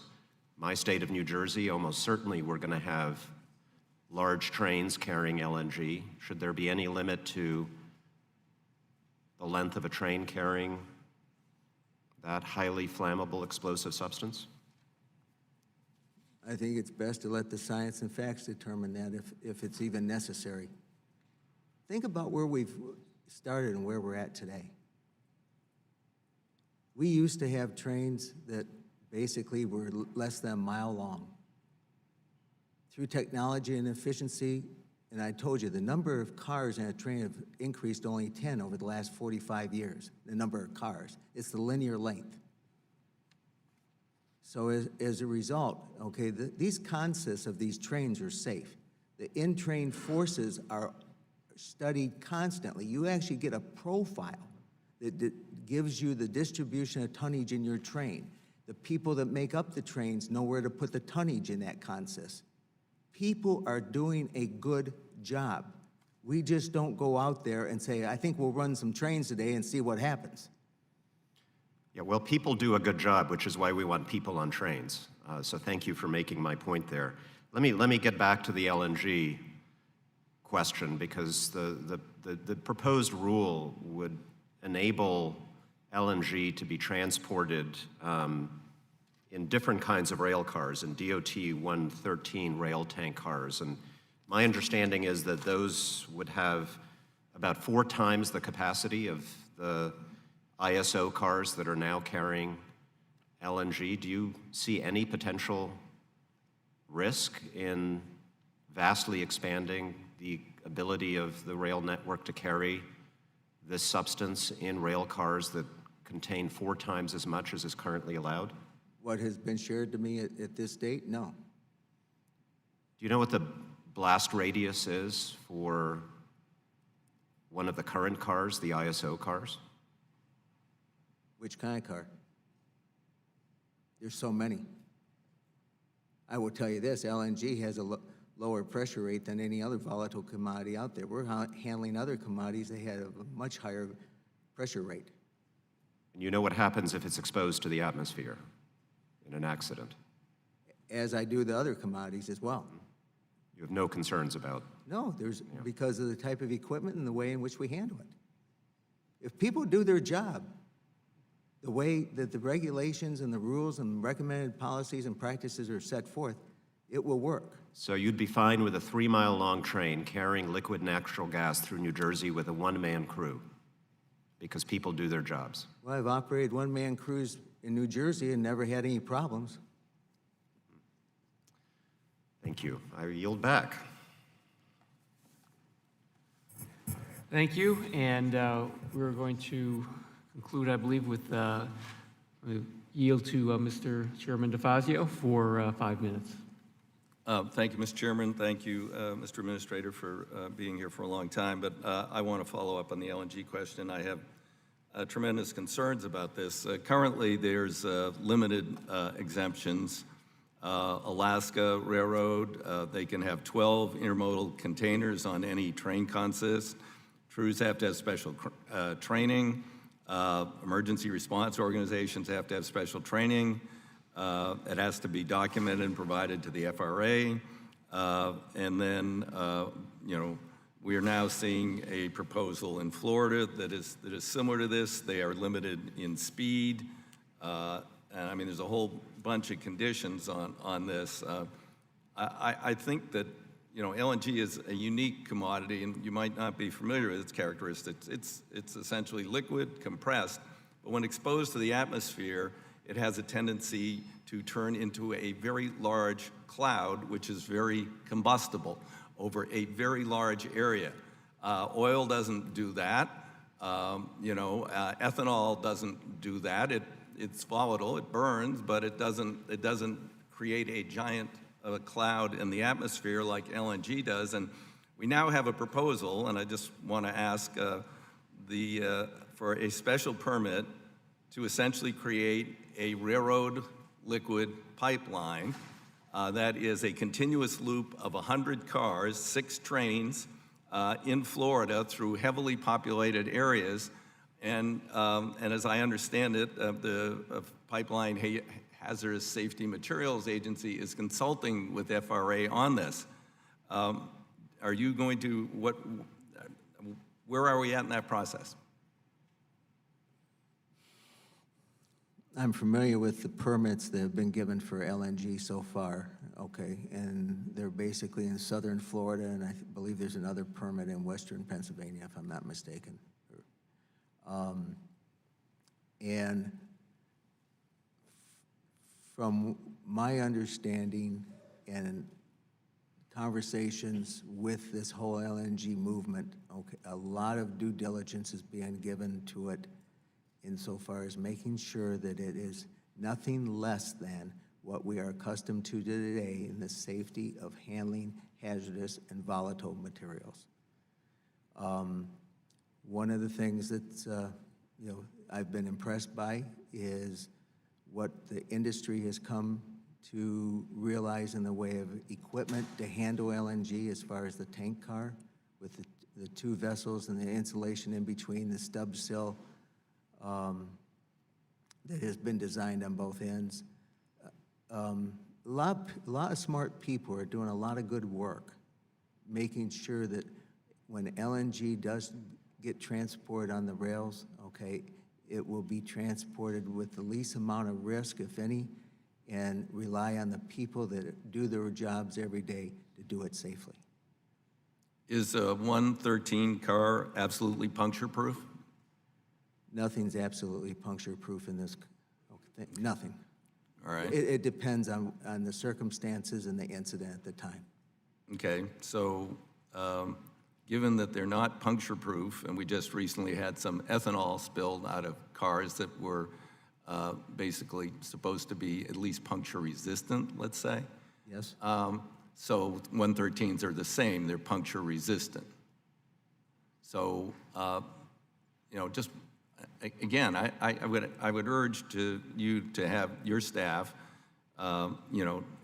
look at the unique characteristics of LNG. I mean, the only thing I can think that's similar in terms of potential fatalities is chlorine, except it doesn't explode, it just poisons people.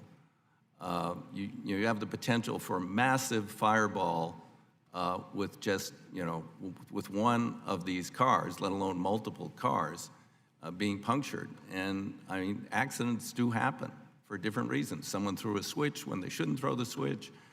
Things have happened. And I just think that we really should think multiple times before we start allowing, 100-car, trains, 6 a day, operating continuously in a very heavily populated state. And that's, the best I can do. And just to, one last point, and which is, you were involved in withdrawing the rule, is that correct, on two-person crews? Oh, definitely. Okay, but you said earlier that you had talked to a former administrator, I don't think you gave a name, about that issue when you were working for the railroad industry, is that correct?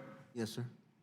Well, my understanding is discussing a rule does not meet the 2-year exemption, that you would be permanently recused from being involved in that issue.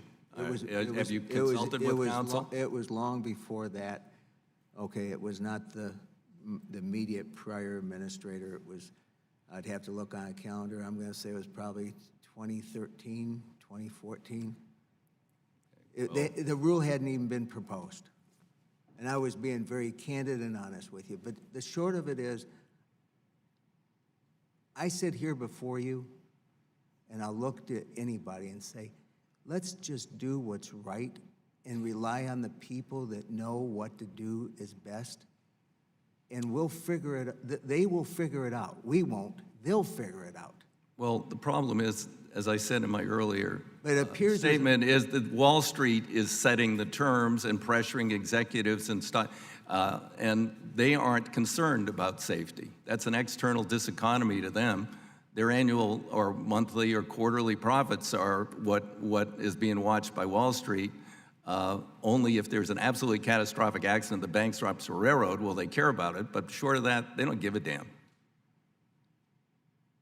And that's my concern, that the pressures are being exerted in ways that is going to jeopardize safety. It's just, I mean, the questions we're asking about the Boeing 737 MAX may come to that same conclusion. So, pressures to get market share, to market products, to drive up the stock price so you get a bonus, or whatever, those are not things that lead to safety concerns. In any case, I guess we're going to disagree, but I think the industry has changed a lot very quickly since you worked there. Thank you, Mr. Chairman. Thank you, Chairman DeFazio. I'd like to thank Administrator Batory for your testimony today. You are now dismissed, and we'll call up the second witness panel. The panel of witnesses, thank you very much. The second panel will come up.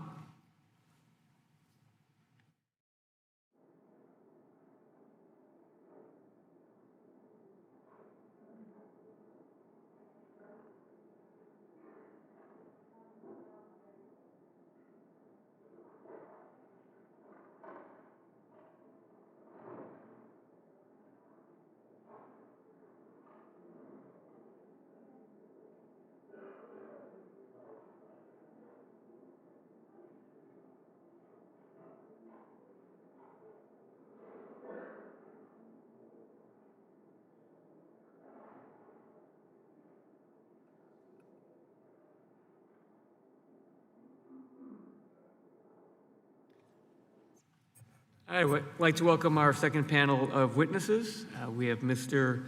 Dennis R. Pierce, President of the Brotherhood of Locomotive Engineers and Trainmen, Mr. John Prevasic, President of Smart Transportation Division, Mr. Jerry C. Bowles, the President of the Brotherhood of Railroad Signalmen, Mr. Andrew W. Sandberg, Assistant to the President, Directing General Chairman, District Lodge 19 of the International Association of Machinists and Aerospace Workers, Mr. William Gonzalez, President, Amtrak Police Fraternal Order of Police Labor Committee, and Mr. Ian Jeffries, the President and CEO of the Association of American Railroads. I want to thank you all for being here today. I look forward to your testimony. Without objection, our witnesses' full statements will be included in the record.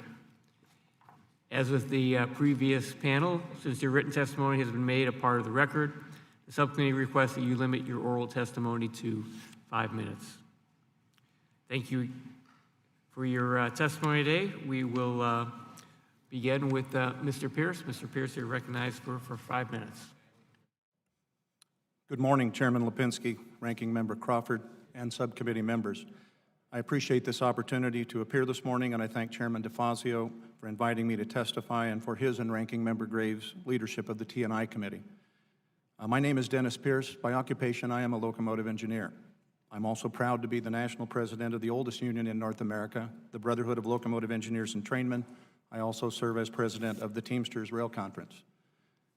We were asked what the state of the rail workforce is. I must unfortunately report to you that while rail worker productivity has never been better, and Class 1 railroads have enjoyed multi-billion-dollar profits for many years, employment levels are headed in the other directions with thousands of rail employees furloughed. Some of this is due to modest downturn in traffic. More is undoubtedly due to deployment of certain technologies. But the most serious threat to the workforce, at least in the short term, is the industry's fascination with precision scheduled railroading, or PSR. You've heard the stories already. It's asset maximization. This means the loss of jobs for union-represented employees, but there are ways that it also impacts those employees who remain.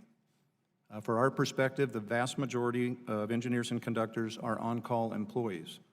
They must report to work with as little as 90 minutes notice, and they rely on train lineups to protect their work starts.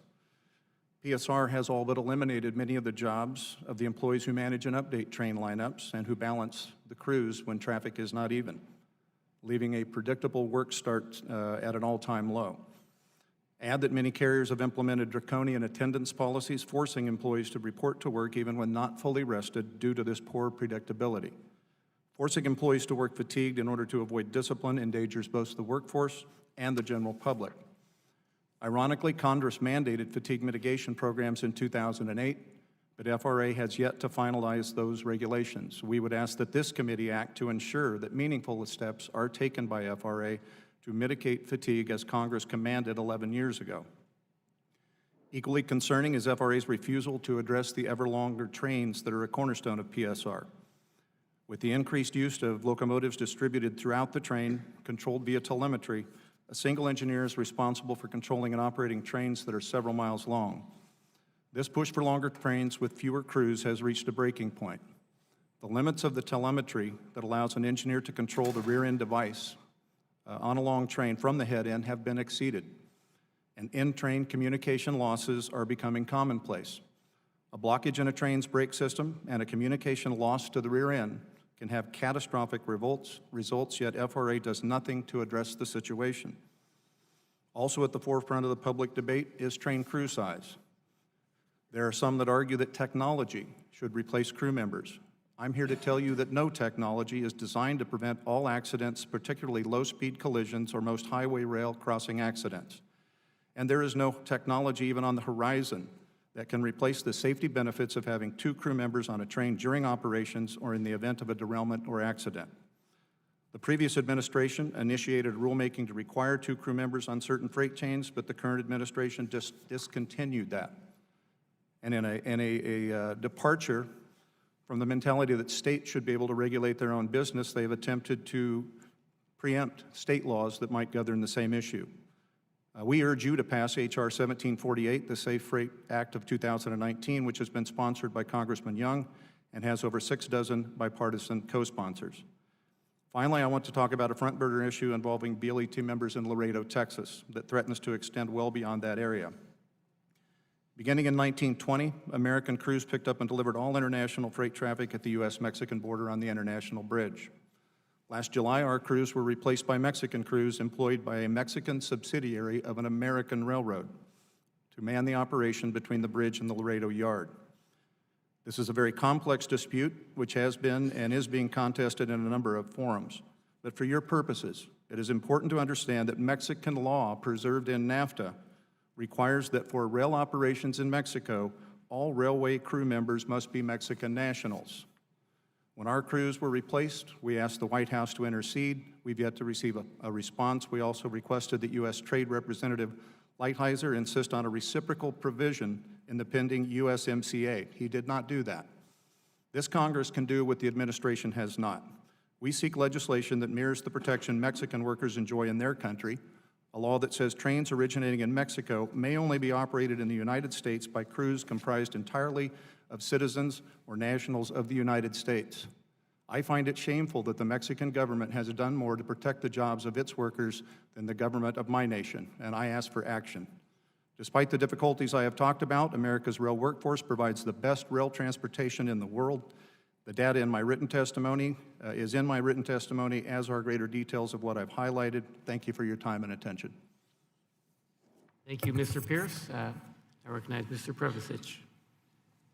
Yes, thank you, Chairman Lipinski. Microphone. I found it. Thank you, Chairman Lipinski, and also Ranking Member Crawford for allowing us to be here today and inviting us to such an important hearing. At this time, with recent developments, this hearing takes on more importance due to recent actions by FRA. I prepared a 5-minute long speech today with a number of issues to address some of the items that I think are important to the people that I represent and also to the American public. But after hearing testimony from the first panel this morning, I've dispensed with those prepared comments on 5 minutes because I believe there are 2 issues that have risen that need extra attention, and I think you deserve a different perspective on those issues. And to begin, I'd like to address FRA and its, apparently to me, abdication of its oversight responsibilities with respect to a number of issues. And I'm going to go back a little bit in history. In 2008, Congress passed the Rail Safety Improvement Act. It was a very large piece of legislation. It had a lot of ramifications, including positive train control and others. Since that time, we're talking over a decade later, there were mandates in that law requiring certain fatigue pilot projects and issues that would address the welfare and working conditions of the nation's railroad workers. FRA has not yet implemented any of those provisions. We have a list. It's contained in my written submission. I'd ask you to review it, showing exactly how FRA has abandoned those conditions which are most important to us who work on the railroad. And I, too, am a railroad worker. I started out on the railroad doing the work of being both brakeman, conductor, locomotive engineer. I'm now the president of the largest rail labor union in North America. I know about this business. I know what I'm talking about. And FRA's decision to abandon the railroad workers and the safety of the American public is devastating to me personally and to the people that I represent. In addition to the 2008 RSIA mandates that were never implemented, we have a number of other issues. One is the Mexican issue with crews coming across the border into our country that my colleague, Mr. Pierce, has already referenced. I'd like to comment on that in a brief fashion, and that is, despite what you heard this morning, despite what you will hear from any industry representative, those crews are not certified to the American standard. The oversight that goes to certification of conductors and locomotive engineers in this country cannot be extended to those people. What we have done here is the FRA has accepted industry comments that don't worry about it. We're doing the same thing there that we do here. FRA has no opportunity for oversight. They can only take the word of the railroads, and the railroads have proved historically that they cannot self-regulate in the safety arena without oversight from the federal government. And I encourage all of you, all of Congress, to take a look at that very important issue. Beyond that, one of the most important things that we're talking about today is the two-person crew.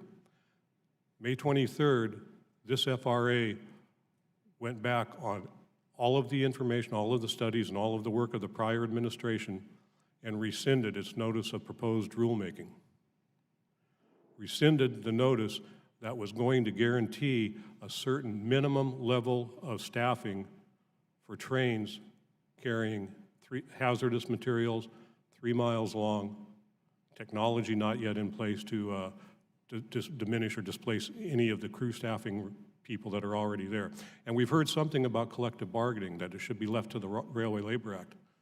We're good at negotiating under the Railway Labor Act. We know how to do that.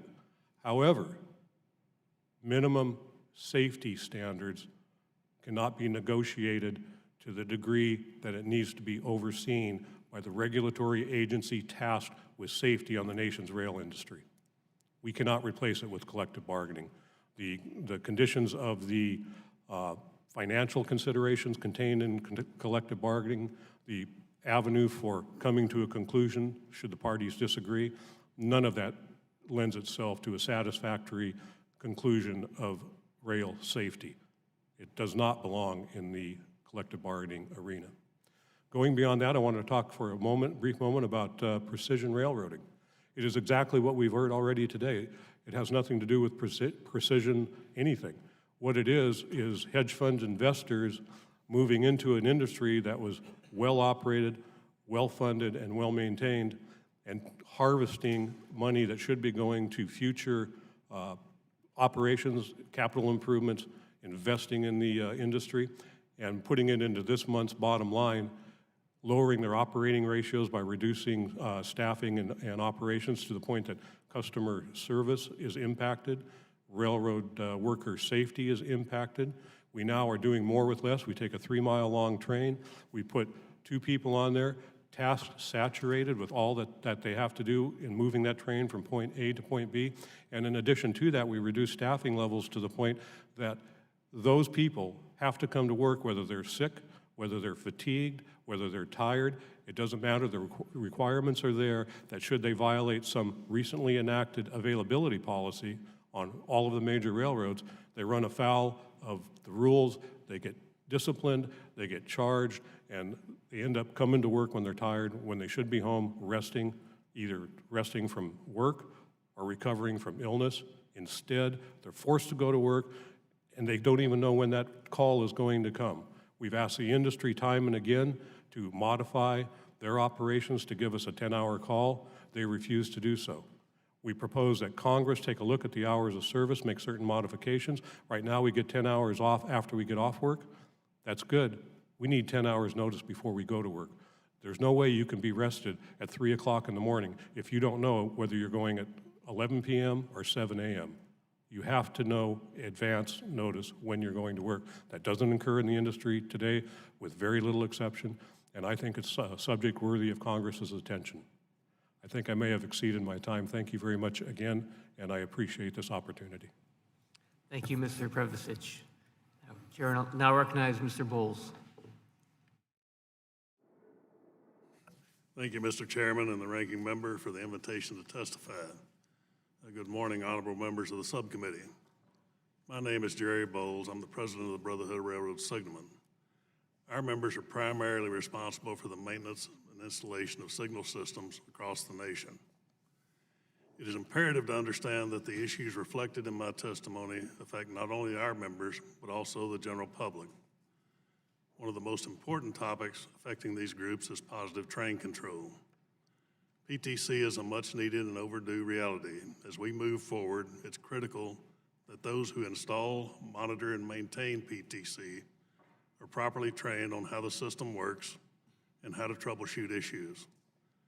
Recently, our organization conducted a survey wherein a portion of our membership was asked about their involvement with PTC. Of the members who responded, only 21% believe training to be sufficient. We believe this process can be improved if our members are allowed to be significantly involved with the development of PTC training. Training and education of our members is paramount to the safety of the public. This cannot be allowed to take a back seat to any cost-benefit analysis. We have fought to improve safety for our members and the public through multiple measures and efforts. We work with other rail labor organizations, the FRA, the NTSB, and the railroads to ensure that our craft remains a driving force on safety issues. Our membership fears all of these things and more are at risk with the implementation of precision scheduled railroading, or PSR, as it's become known throughout the industry. We have heard from our members that maintenance positions are being abolished and reestablished with larger territories. These new territories lead to increased testing requirements on each individual, which gives them less time for regular preventive maintenance and heightens the potential for equipment failures and signaling issues. These incidents often occur after hours, increasing their already extensive duties, and while they must still conform to the current federal hours of safety laws. Even more troubling, my office has heard numerous reports that many of these incidents are being deferred by the railroads until normal working hours in an effort to avoid overtime costs. While this may save money, we believe it compounds safety issues. Not only do these employees have to cover their regular required duties, they must now diagnose and repair the incidents that were deferred from the night or the weekend before, all in an effort to cut costs. It's easy to see how this formula could eventually result in a catastrophe. This is a practice we cannot condone. For us, many battles were fought to achieve routine periodic testing, not only on signal systems, but also on highway rail grade crossings. Now these required tests are under attack again as talks of deregulation escalate throughout the industry. Many people have given their lives prior to the implementation of these regulations. We do not want to return to a time that puts the public and our members in more danger. We don't have to look very far to see where self-regulation exists. Look only at the airline industry. The outcome is evident. If left to self-regulate, the PSR operating model will do what is cheapest, and not what is safest or in the best interest of the public or our members. It will lead to risk calculation that decides which solutions are financially justified. It will lead to elimination of manpower and the understaffing of projects, so long as it keeps costs down and dividends up. These actions could easily end in tragedy. It's our position that this was the case in Casey, South Carolina, when technological or supervisory safeguards were not put in place during a signal cutover. Further, we believe when PSR dictates policy, overtime and personnel costs take precedence over sound safety decisions and practices which often lead to dangerous shortcuts. As we move forward, we cannot allow terms like precision scheduled railroading to distract us from the numerous safety issues confronting the industry. Stock prices and dividends should never undermine the safety of our nation's railroads. We cannot allow infrastructure to crumble while profits soar and workforce reductions continue to overburden those who are responsible for the safety of the public. This is the state of the rail workforce from our perspective. I thank you for the opportunity to testify on behalf of our membership today and truly appreciate the opportunity to provide our perspectives to you. Thank you. Thank you, Mr. Bowles. Chair will now recognize Mr. Sandberg. Good morning, Mr. Chairman Lipinski, Ranking Member Crawford, members of the committee, and thank you for the opportunity to testify today. My name is Andrew Sandberg. I have 14 years' experience in the railroad industry. I currently serve as the Assistant to the President of the Machinist District Lodge 19, the Railroad District. We represent 11,000 machinists at railroads across the country. Primarily, we maintain, repair, and overhaul locomotives and track maintenance equipment. I'm speaking to you today about a massive operational change currently upending the railroad industry, threatening jobs, health, and safety of our members. That change is called Precision Scheduled Railroading, or PSR for short.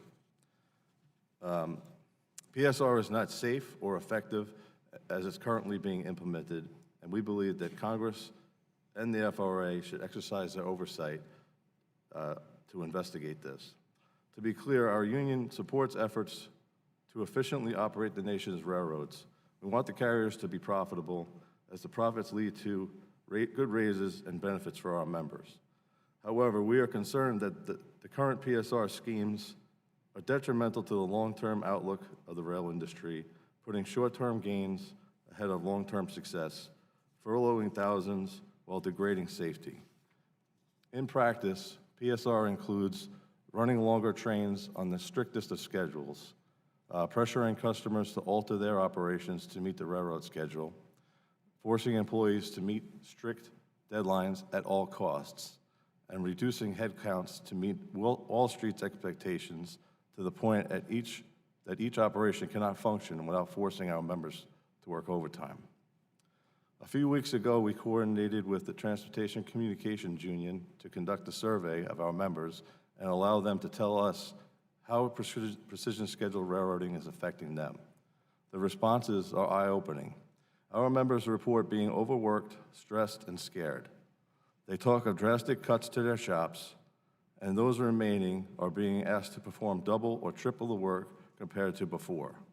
They speak of increased safety violations, of managers threatening job cuts if deadlines are not met, of being forced to ignore basic safety procedures. A carman from Union Pacific stated, and I quote, "The current culture at UP is one of production first and safety last. It isn't just the safety of employees at stake, it is also the safety of the communities our trains move through. UP has reduced the employment levels to a number that cannot sustain thorough safety inspections. Everyone is scared to do their job right. If you try to, you get told, they will shut down your location just like they did in Hinkle, Oregon. With the PSR atmosphere, it is just a matter of time before lives are lost." End quote. This carman was referring to a recent layoff of almost 200 workers at the Hinkle Rail Yard, which included 75 machinists, approximately 75 machinists. Likewise, a machinist from CSX reports being rushed to perform train inspections. Quote, "Right now it's pretty much do what you're told, look the other way. Managers telling employees, you get hurt, you won't have a job here anymore." End quote. These are just a couple of 160 responses we received thus far. For additional responses, please review our full testimony. As part of the survey, we asked our members to rate overall safety on the scale of 1 to 10, before and after PSR implementation. Before PSR, rail safety received an average score of 6.9. After PSR implementation, rail safety received an average score of 2.6. Finally, I suspect that industry representatives will point to data that cites how safety trends are improving. Unfortunately, the data they reference are incomplete. The data sets are incomplete because it's clear to us, judging by the survey responses, that not all safety incidents are being reported. Indeed, our members and union officers report an atmosphere of hostility towards reporting any safety violations whatsoever. As one of my colleagues stated to me after attending a local lodge meeting last week, quote, "The way these guys talk is as if the FRA is non-existent," end quote. We must do better. Thank you for allowing me to testify today. I look forward to answering your questions. Thank you, Mr. Sandberg. Chair will now recognize Mr. Gonzalez. Good afternoon, Chairman Lipinski, Ranking Member Crawford, and members of the committee. Thank you for holding this important hearing and for inviting me here today to discuss the proposed 20% national reduction to the Amtrak Police Department. I'm truly honored for this opportunity to speak on the important subject of great concern for the American public and its transportation infrastructure, most specifically the millions of Americans that ride on Amtrak trains every year, as well as the thousands of dedicated Amtrak employees. I, as well as my fellow officers, believe this to be a matter that has the potential to substantially impact our nation's security and safety. My name is William Gonzalez. I'm the president of the Amtrak Labor Committee, and the Labor Committee is a duly recognized union for the 400-plus brave and distinguished members of the Amtrak Police Department. Amtrak police are responsible for protecting over 300 daily trains, covering 21,000 route miles in 46 states. The Amtrak system is critical to our nation's economy and mobility. Despite Amtrak's substantial network and recent ridership records, the current police force is currently comprised of only approximately 440 positions, which includes the commanders. When you deduct the management, the total working police force is comprised of approximately 424 actual patrolmen, which is down from the 492 patrol officers Amtrak employed as recently as 2015, about a 14% loss over only 4 years.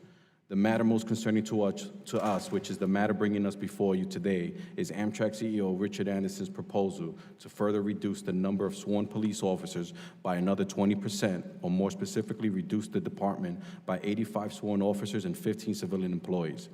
This news prompted multiple questions by the committee, which as of today go entirely unanswered by Amtrak. This reduction will result in police force staffing levels not seen since before 9/11. The reduction in associated hours totals approximately 208,000 per year of lost police protection.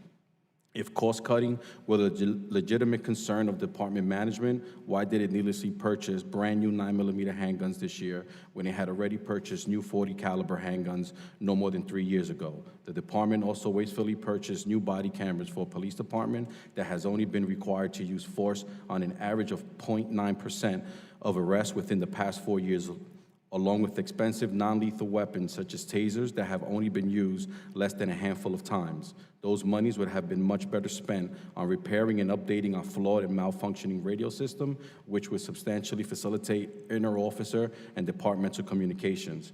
Amtrak as a corporation has, simply put, been more concerned with appearances than practical law enforcement and the safety of its passengers.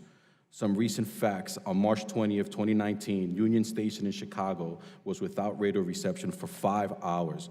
This issue has been ongoing for years. 8 days later, in Sunnyside, New York, a shooting occurred that one officer assigned was able to respond quickly, but there were not enough vehicles at Penn Station for other officers from Amtrak to respond in a timely manner, which required assistance from the NYPD, who are not familiar with the yard. On April 16, 2019, 18 pounds of fentanyl were seized in New Mexico off an Amtrak train. And May 20 of 2019 in New York, Amtrak police and DEA seized 2 kilograms of heroin and 2 kilograms of fentanyl. In 2015, Amtrak Police Chief Polly Hansen commissioned an independent workforce study completed by a strategic policy partnership. The summary of the report stated, and I quote, "It is also important to note that APD is currently lacking across all regions in actual strength, according to the analysis of the most recent figures available to the project team. This underscores the importance of streamlining hiring process," end quote. Amtrak's plan will shut down police offices on the Northeast Corridor and possibly around the country. This plan will leave stations, trains, and facilities with less than skeleton staffing. The Amtrak community will be left at risk while placing officers in harmful situations. CEO Richard Anderson's police reduction also concerns us for our members' sake as well. The number shown to us on May 1st, 2019 reduces most of Amtrak's police divisions. However, some will be reduced by almost 50% in order to reach Anderson's projected goals. Chief Trugman assured the Labor Committee there would be 0 layoffs and furloughs. Amtrak's plan to reduce police force through attrition and a buyout. We don't believe these numbers are attainable. Also concerning, if the attrition plan is unsuccessful, will there be enough transferable positions? How do they plan to reach their reduction goals? We continue to patiently wait for these answers from Amtrak with no response. Also, a major concern is, will Amtrak claim that there isn't enough in their budget for a police department and just make the department disappear? In closing, reducing this police force for any reason is perplexing. We believe Amtrak has a duty to protect its over 30 million passengers and communities it serves, as well as the communities it travels through. It is essential that Amtrak provides a sufficient police force to ensure these responsibilities to the American public. Again, on behalf of the Amtrak Labor Committee, I'd like to thank the committee staffers and members of this committee, and thank you for your service to our nation. Thank you, Mr. Gonzalez. And finally, Chair will recognize Mr. Jeffries. Chairman Lipinski, Ranking Member Crawford, members of the committee, thank you for the opportunity to be here today representing the best freight rail system in the world. Every day, freight railroads and their 165,000 dedicated employees safely and efficiently move our nation's economy. America's freight railroads operate almost exclusively on infrastructure that they own, build, and maintain. Railroading is an incredibly capital-intensive industry, but railroads are up to the task, as they spend an average of $480 million in private dollars on their network in recent years. In 2019, railroads will plow another $25 billion in private capital back into their network. The result is a freight rail industry that's in the best shape of its 150-year history. Railroads are proud of their highly skilled, well-trained employee base and are united with them in their unwavering dedication to operating the nation's rail system at the highest level of safety. The industry attracts employees who build lifelong careers from a diverse range of backgrounds, from high school graduates to those holding graduate degrees. We also place a strong focus on hiring those with military service, which has accounted for approximately 20% of new hires in recent years. 85% of Class I railroad employees and 60% of smaller railroads are represented by more than a dozen labor unions, many of which are represented here today, and are governed by the Railway Labor Act, or the RLA. The RLA, first passed in 1926, has been a remarkably successful framework in negotiating agreements. Over the past 45 years, there have only been 10 days of service disruptions arising from national rail bargaining. The last such day was in 1992. As a whole, the approximately 145,000 represented freight railroad employees are among the most highly compensated among American industries.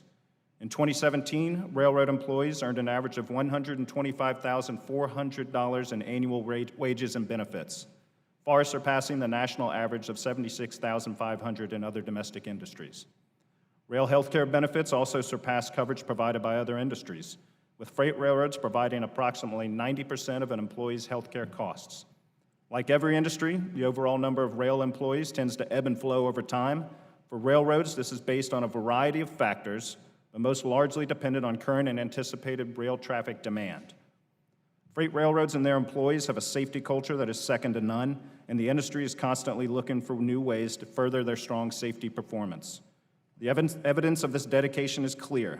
The train accident rate in 2018 was down 36% from the year 2000, and the employee injury rate in 2018 was the second lowest in history, down 48% from that of 2000. By all measures, recent years have been the safest in the industry's long history.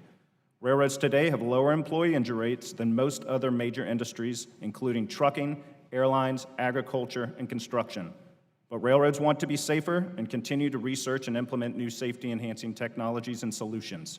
Members of this committee are well acquainted with positive train control, and after meeting all of the 2018 mandates, Class I railroads currently have 89% of required PTC route miles in operation and will be fully implemented next year.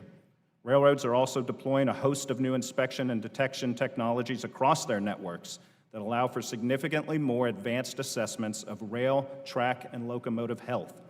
To drive safety to new levels, railroads must be allowed to innovate and be provided flexibility for demonstrating newer, more effective ways of meeting current regulatory requirements.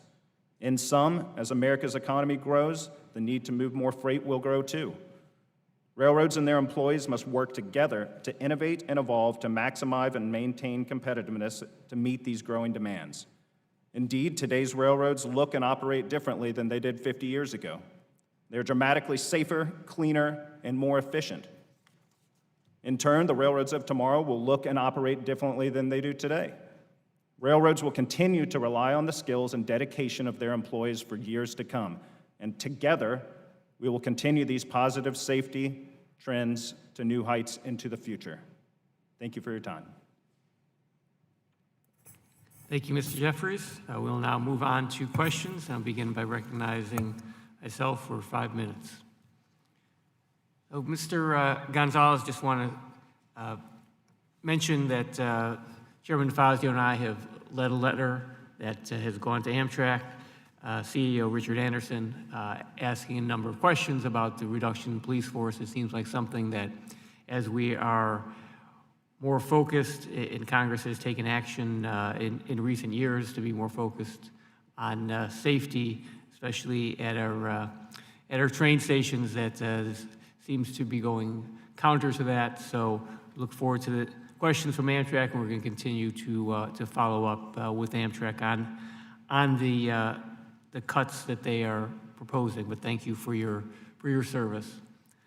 I wanted to wish that Administrator Batory was still here to be part of this discussion.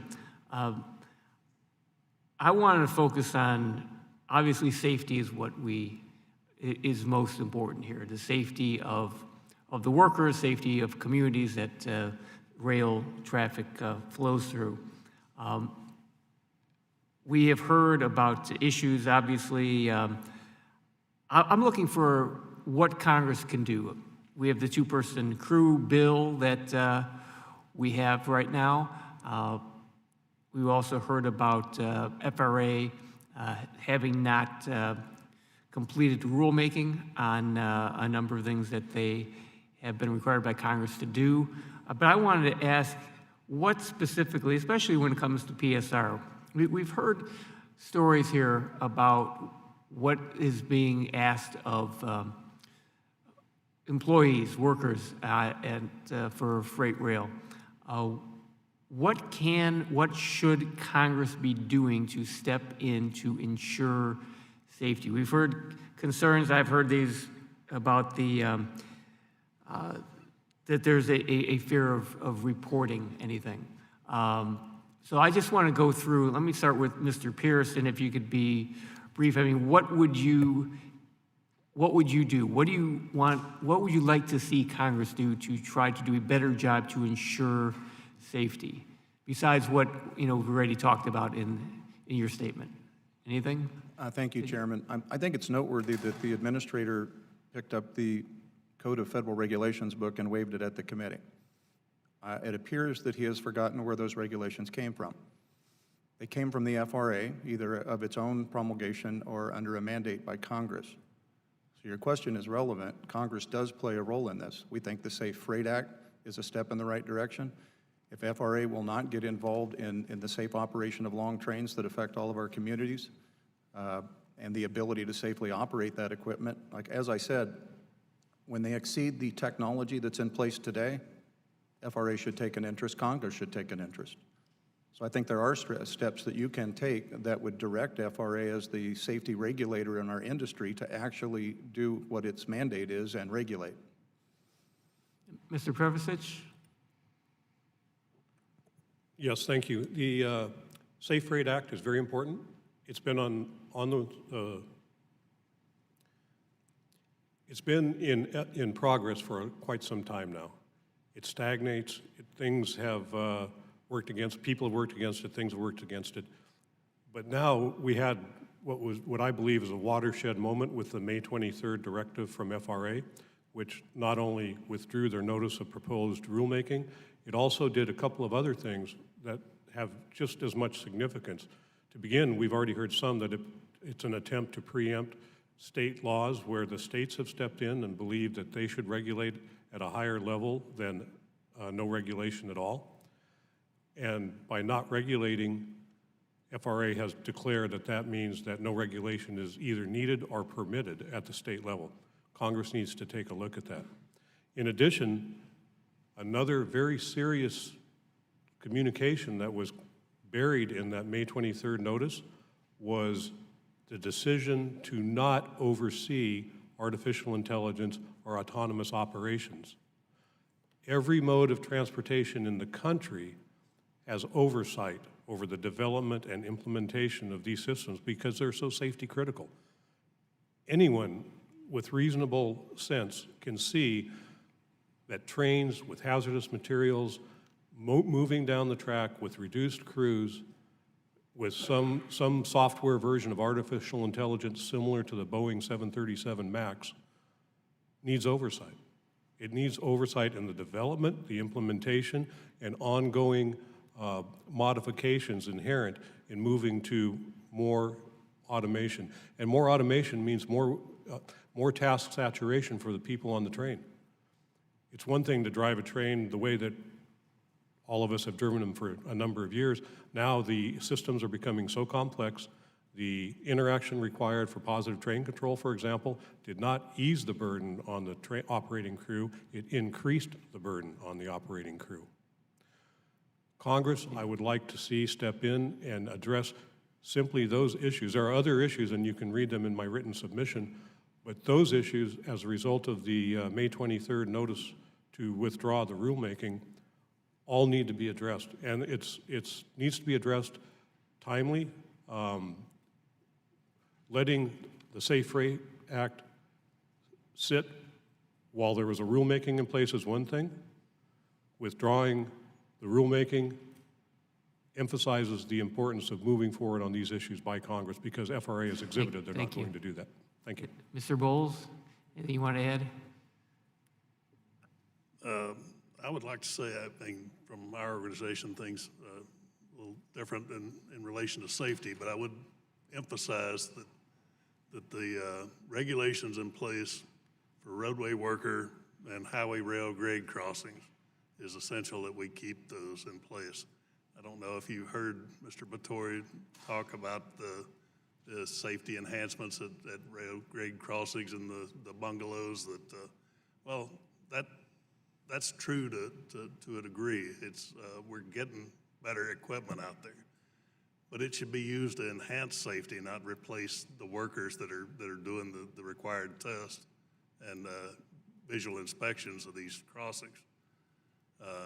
It's detrimental to the traveling public, and you know, we believe that without these regulations, we're going back to a time that we don't want to be in. Thank you. Mr. Sandberg, anything you want to add? Yes, I'd just like to maybe just hit it again. Mr. Batory mentioned that if, you know, PSR would be essentially safe if the law was followed, and that's what we think that Congress can do, is get the FRA to enforce the law, enforce what their regulations are. And part of the what's happening with our membership is they're working. One person is working on a ship by themselves, being required to do the work of a number of people, sometimes 3 or 4 people, and this is what's causing them to have issues at work, being forced, like I said, 12 or 16 hours a day to work, plus, you know, to do work that's not familiar to them, that they've never been trained on, but they're now required to do it because the workers that used to do it are now furloughed. Thank you. So, well, I'm way over time here, so with that, I will yield back, and I will yield to Mr. Crawford. You can, since I took 8.5 minutes, if you want that much time, you can have it. Probably won't use 8 minutes, but we'll get started anyway. Mr. Jeffries, if you would, can you outline what some of the railroad's capital expenditure priorities are? Sure. So when it comes to investment back into the network, maintenance is first, because you've got to maintain what you have to make sure it's operating at the highest level. And I am certainly proud to say that the network is in phenomenal shape, the best in its history, as I mentioned in my opening statement. And then you're looking at CapEx, expansion, et cetera. Another place railroads are devoting significant resources, and I mentioned in my written statement, safety advancing technologies. We're deploying a suite of detection units, inspection units that are significantly more sensitive than traditional ways of doing things, that have the ability to look inside a track, for example, to identify areas of potential fatigue before they become problems. And, you know, we believe that makes sense. And when we're talking about the regulatory scheme, you know, we're really talking about regulatory modernization. If there are new, more sensitive, more safety advancing methodologies of achieving regulatory mandates, those should be encouraged. And railroads should be given the opportunity to demonstrate those. I'm going to get back to technology here in just a minute. I wonder if you could comment on what some of the factors are that influence railroad staffing numbers. Sure, thank you for that. You know, by and large, you look historically throughout railroads, it's driven by traffic demand. You know, you chart traffic demand against overarching bargained employee employment. It charts pretty closely together. Now, you know, are there going to be areas where that diverges? Absolutely. Have some railroads furloughed employees this year for one reason or another? Yes, there are accounts of that. We also have railroads that are looking to expand their employee base this year. But by and large, it's driven by demand over the long term, and will continue to be so. Let me get back to technology a little bit. Obviously, there have been developments, and they tend to occur at an exponential rate as technology improves. In recent decades, and we've seen a lot of tremendous gains throughout the whole economy, not just in the rail industry. Let me ask you this, can you provide some examples of how technology is being used in the rail industry and the impact that it's having? Absolutely. So, it's obviously penetrating every industry, not only the rail industry, but every industry throughout our economy. And, there are enormous opportunities there, also issues that need to be managed. Positive train control, is a huge issue that's been on the front burner for some years now. I'm proud to say that the industry has achieved almost full operation across its required network. But again, to hit on other technologies out there, track inspection, continuous rail monitoring, locomotive inspection, we're able to gather enormous amounts of data as we're operating right now through our various inspection tools and detection tools to generate an overarching picture of the health of the railroad that in turn can be used using predictive analytics to identify potential trends as they arise. And again, identifying problems before they become problems. And again, that's going to result in a higher level of safety throughout the network. Thank you, I appreciate that. We had a hearing here, it's a week or two ago, and a topic came up that I think might be of interest to you, Mr. Bowles, Mr. Sandberg, maybe other members on the panel as well. Obviously, as union representatives, I know your primary focus is to protect the well-being of your members, but I'm just wondering how you feel about Chinese state-owned enterprise operating in the United States, particularly one that has won 4 transit contracts in major U.S. cities, been known to manufacture faulty cars, including many that were delivered to Singapore, 2 or 4 original cars delivered in Boston, so not just overseas, but here in the United States. Aside from the quality concerns, the smart car technologies could be used to spy on those operating the cars and passengers riding on the cars. Are you or your membership concerned about either product quality or the ability of Chinese state-owned enterprises to engage in what it really amounts to espionage and monitoring coming and going of passengers and even in freight rail? Either one of you two want to take a crack at that? Yes, I'll do the best I can with the question. That's not really what we're here today to answer, but the fact is that these Chinese companies, or this one Chinese company in particular, has won a lot of bids to make rail cars, to make subway cars for the United States to use. And whether or not they, I think that there's a possibility there for some type of, I think what you're asking is, can they spy on us like that, using those cars, something from them, right? Mm-hmm. Especially if something like that was to be used in this area. Certainly, I think that's definitely a possibility. Oh, it's definitely a possibility, and that's really kind of ancillary to the question. I guess my primary question is to you as an advocate for your membership. Are you concerned about a state-owned entity of China introducing substandard products into the United States market? How does that impact your workers, or your members, your colleagues?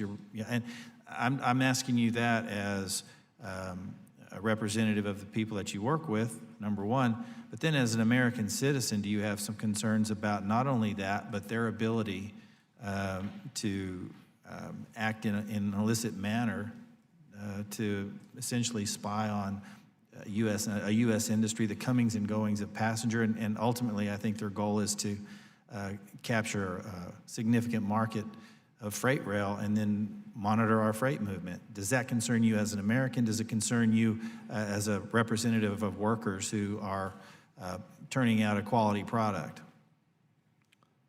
It does concern us, but it is more so on the manufacturing side. Sure. That it would concern us. We do have people that manufacture cars, and it makes it very difficult for them to produce the rail cars at a profit.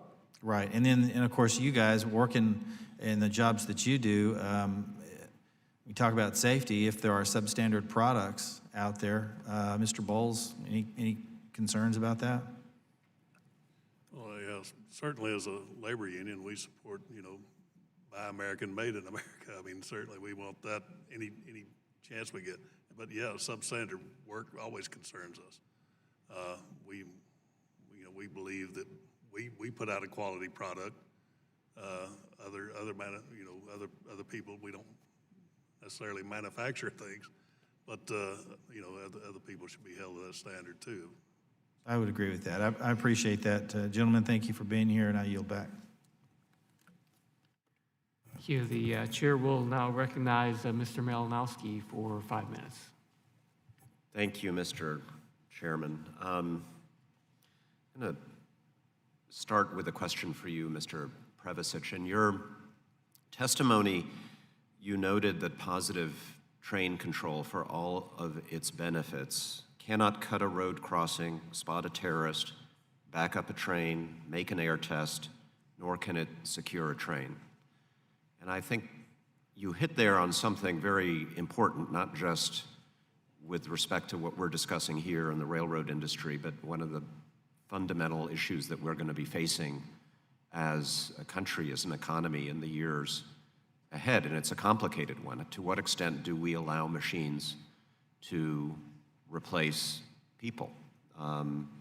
And I hope we can agree that just because something can be automated doesn't mean that it should be. Some cases we should go there, some cases maybe not. So I wanted to ask you if you wanted to elaborate a little bit more on that theme, on the importance of having human beings on board a train to do what technology either cannot do or should not do. Yes, thank you, and I do concur with your comments on maybe we should, as society, take a look at, is it desirable? Just because we can, does that mean we want to? And I'll use autonomous operations as an example. For years now, we've been working on autonomous cars. They're always going to be here next year. You're going to see them driving around on the roads. That was 3, 4, 5 years ago that we first started hearing about that. It is not yet implemented today. That autonomous automobile cannot tell the difference between the box on the side of the road or a baby on the side of the road. And with respect to train operations, there's a feel for operating a train that comes from years of experience that can't be duplicated. Even though there may be technology that comes to the forefront that will start a train at point A, take it down the track and stop at point B, that's good. But there are a lot of things that happen during that trip, the intervening time between point A and point B. A well-rested operating crew is observing thousands of things. They're handling multitudes of tasks, obligations, and in addition to that, no one has ever successfully explained to me how a train blocking a crossing with the ambulance on one side and the hospital on the other can be either cut itself in two so that the ambulance can get through, or even with one person, how they manage to do that. Just because technology may permit something to happen doesn't mean that we as society need for it to happen. Thank you.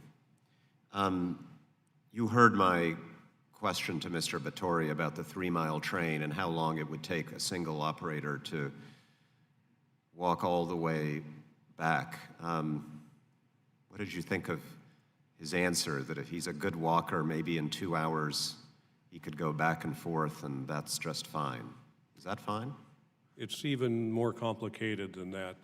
It may take 2 hours to walk from one end to the other, but that doesn't account for whatever reason is evident for you making that walk. It doesn't account for doing it in Minnesota in the wintertime, in Arizona in the summertime. It doesn't account for the fact that maybe some work needs to be done partway down the train, if not at the very end of the train. And that work being, let's cut the crossing, for example. Well, one person can't do that. The engineer is up on the head of the train waiting to take direction from his team member, the conductor, who's actually on site doing the work at the location in the train that it needs to be done. It's unreasonable and unworkable to suggest that we're not going to block crossings, that breakdowns and occurrences are never going to happen, and that if they do, either one person or autonomy can handle the situation out there. Operating a train 3 miles long through communities with hazardous materials is a big deal. Yesterday we saw a derailment in Nevada. Someone had the idea that maybe they should put a munitions train onto a regular train that had hazardous materials in it and put empties in the middle. Now, if you know anything about railroading, you don't do that. They did that. It's something that, again, the demands of operating a 2-mile long train, 3-mile long train is ridiculous, but 2-mile long train or less, those demands require 2 people on the crew. And I've been doing this for a long time. I can testify in front of any forum that it's essential that we do crews that can adequately operate the train in a safe manner, that the employees are not at risk, and that the public is not at risk. Thank you. Mr. Chairman, if I could have just a moment to ask one question on the, yeah, thank you. I wanted to ask you, Mr. Jeffries, on the LNG issues, because my understanding is that you support the allowing LNG to move on these 113 cars. I asked this question to Mr. Batory, and to say that he did a miserable job justifying it would be an understatement, so I'm going to give you a chance. In 2017, the AAR filed to Pipeline and Hazardous Materials Safety Administration, PHMSA, to have LNG be added to the list of authorized materials that it is allowed to transport. We haven't gotten any action from PHMSA since that date, but we certainly support that proposal and would be happy to come in and brief you on the basis for that.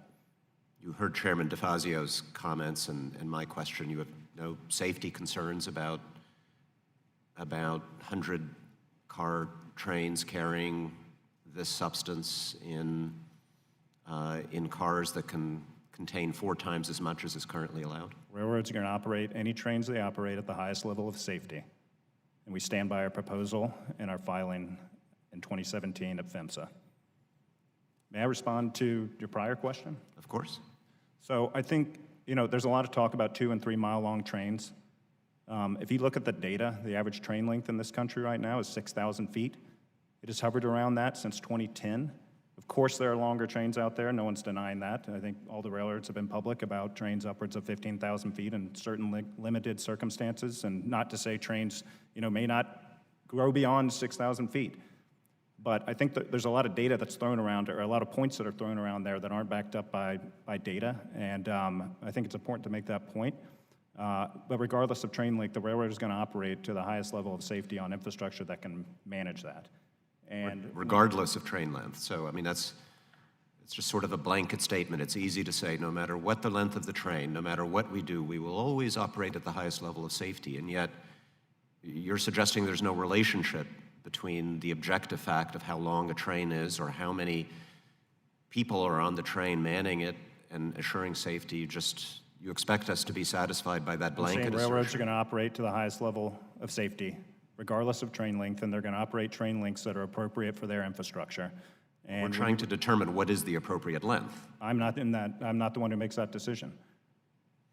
Well, but maybe we are, so we'll take it from there. Thank you. And to your point on number of folks in the cab, our point is that it doesn't make sense to mandate current operating practice in perpetuity. Having 2 individuals physically located inside the cab of a locomotive at all time. This FRA is on record stating there is no safety basis. The prior FRA, in its preamble to its rule, said they have no data to show that 2 is safer than 1. NTSB sat in this hearing room in 2016, said they had no data to show that 2 is safer than 1. So that's not our data. We have trains operating all over this country right now. Most Amtrak trains, commuter trains, and short line trains often operate with 1 in the cab. Our point is it doesn't make sense to mandate current operating practice in perpetuity. Well, it strikes me as common sense, but we will continue the conversation. Thank you. Chair, and I recognize Mr. Babin. 5 minutes. Thank you, Mr. Chairman. I want to thank everybody for being here. Appreciate your expert witness testimony. My first question is for Mr. Jeffries. I'm the co-chairman of the House Border Security Caucus, and I think addressing the national security, public health, and humanitarian crisis at our southern border is, if not one of the most pressing challenges that our homeland faces today by a mile.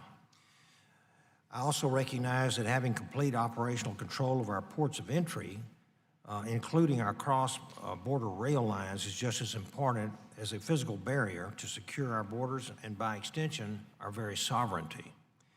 The challenges faced down at Laredo, Texas, rail border crossings seem unique since the rail border crossing is on a single-track bridge over the Rio Grande River, but I assume that it cannot be the only challenging border crossing rail in our country on the southern border. Ensuring that this port of entry and others works efficiently is critical to our economy. And as a Texan, I know that better than most. But ensuring that we know exactly who is going back and forth, why they're doing it, how long they will be here, and that they don't pose a threat to American citizens is absolutely essential for our national security. What are your thoughts on how we can improve on both? Sure, absolutely. Thank you for that question. So you're right, the situation at the border, on the southern border in Laredo is unique on the southern border. There are, I believe, 6 ports of entry at the northern border that have had similar situations for about 20, 25 years, during which a Canadian crew brings the train across the border and then does a crew change once inside the border. What we're talking about on the southern border is 27 Mexican crew members who have been vetted by DHS. They are subject to FRA regulation. They are subject to drug testing. And prior to this agreement being put into place, crew changes were required to take place on the bridge over the Rio Grande. Under the new agreement, the Mexican crews take the train about 9 miles, after performing a brake test on the bridge, take the train about 9 miles in to the yard in Laredo, switch out there, and switch into a southbound train, which is allowed to proceed back into Mexico. It has opened up not only capacity on the network, it has freed up to 14 block crossings in the town.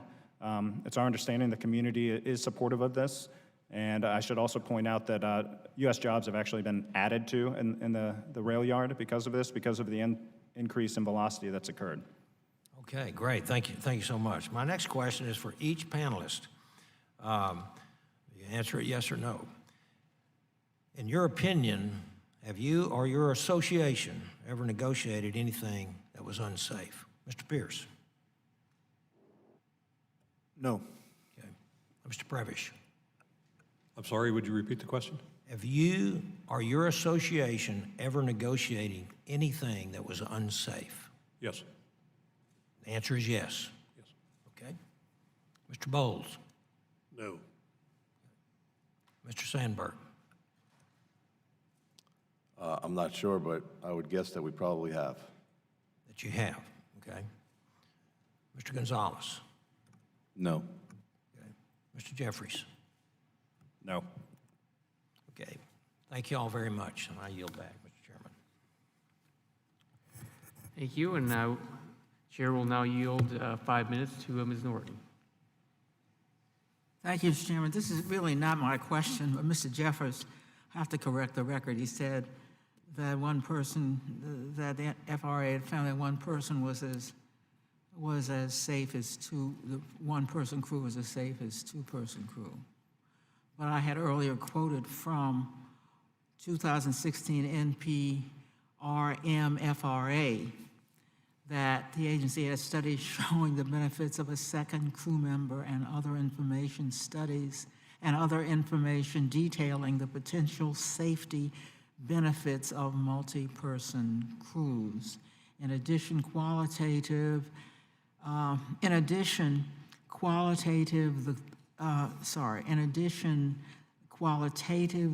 the sole crew member with tasks, and that PTC does not substitute for all the tasks performed by properly trained conductors. I just want to put that in the record, because I think it contradicts what you said. That is really May I respond to that?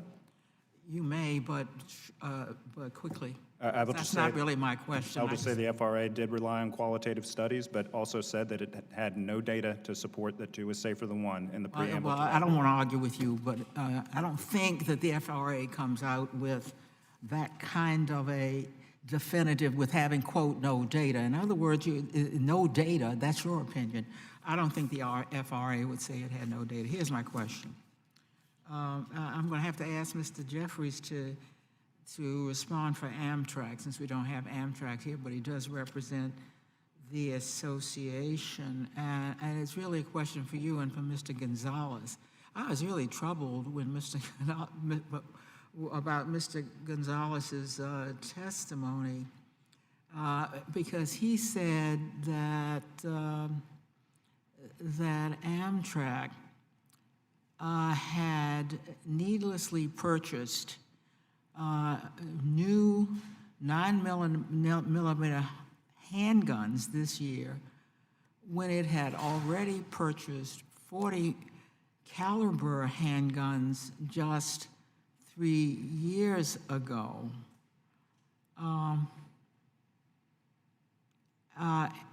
In light of the cost-cutting measures that Amtrak is experiencing, I wonder if you think, Mr. Jeffries, the purchase of handguns so soon after having purchased them reflects the priority of the industry. Congresswoman, I have to admit, I'm not educated on the handgun purchase issue. I would be happy to get my associates at Amtrak to come in and brief your staff on that. I just don't have a good read. Better than that, I would like you to submit an answer to my question from your association member, Amtrak, so that we can put it in the record. I'd be glad to. Thank you. And I have to ask Mr. Gonzalez further about that. How often, in your experience, does the police force typically upgrade equipment like handguns? Was that unusual as far as you were concerned? I know when I got hired in 2010, they had issued me an older weapon, and a couple of years after that, that's when they upgraded us for the most recent one. So they put priority. They put priority on purchasing handguns.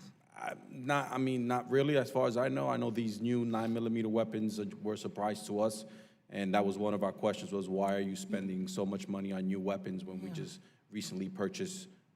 Every officer received their own weapon, so it was receive their own weapon. So boy. Yeah.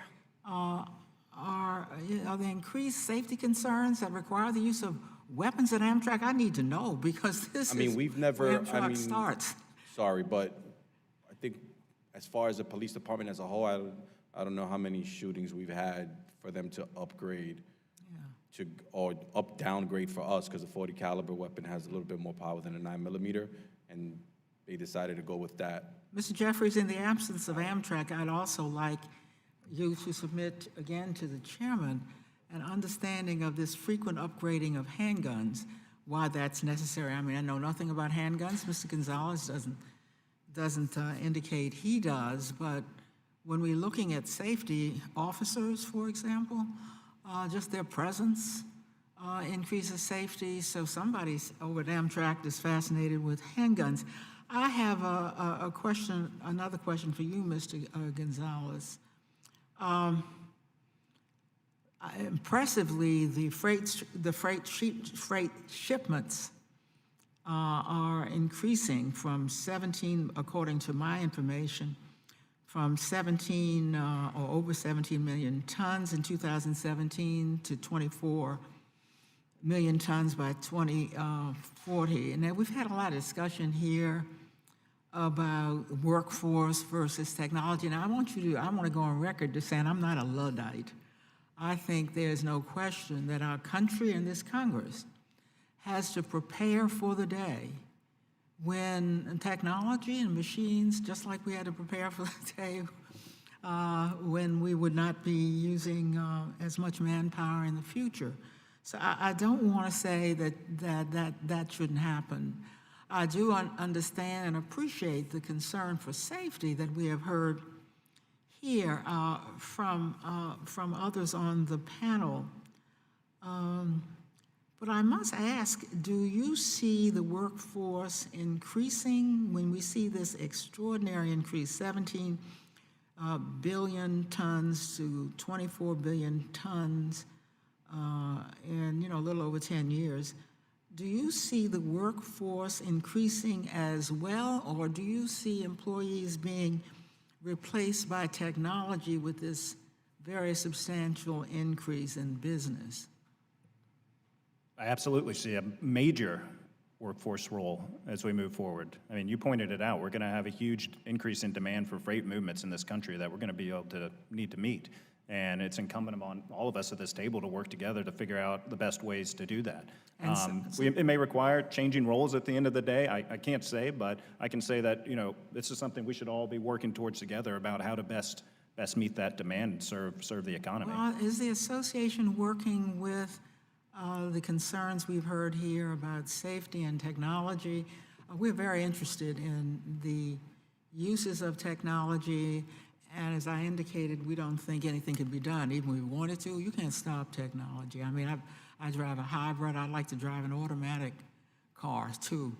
So I don't, but I want to know how the industry can address the concerns of the workers so that you don't have this constant concern that it's simply replacement of person for technology. There go the jobs, and there's nothing we can do about it. And to what extent are ongoing discussions going on so that there is agreement? And I should pose that as well to others on the panel, so that there begins to be an agreement instead of constant controversy as technology becomes real. So I think that is actually one really positive thing about this industry, is that we are a fully collectively bargained industry largely. Yes. And that we're all at the table together. It's going to require all of us to be at the table together. And in fact, we are required to all be at the table together to work through issues like what you pointed out as far as the shape and look of the workforce of the future. So Can I ask you, have you all been bargaining collectively about technology with some satisfaction, so that you believe that this will happen in conjunction with how the workers understand why it's happening, and without simply offloading of workers for technology? Yes, sir.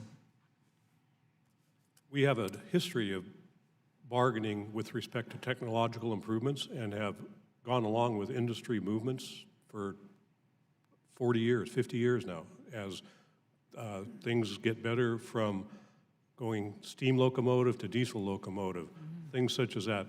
We're with you. We're not Luddites. We get it. The challenge is that along the way, we don't want safety to be compromised by lack of regulatory oversight. There's a minimum standard that needs to be maintained. The industry, in and of itself, cannot be relied upon to do that. There needs to be some regulatory oversight and responsibility to help us get to the right place.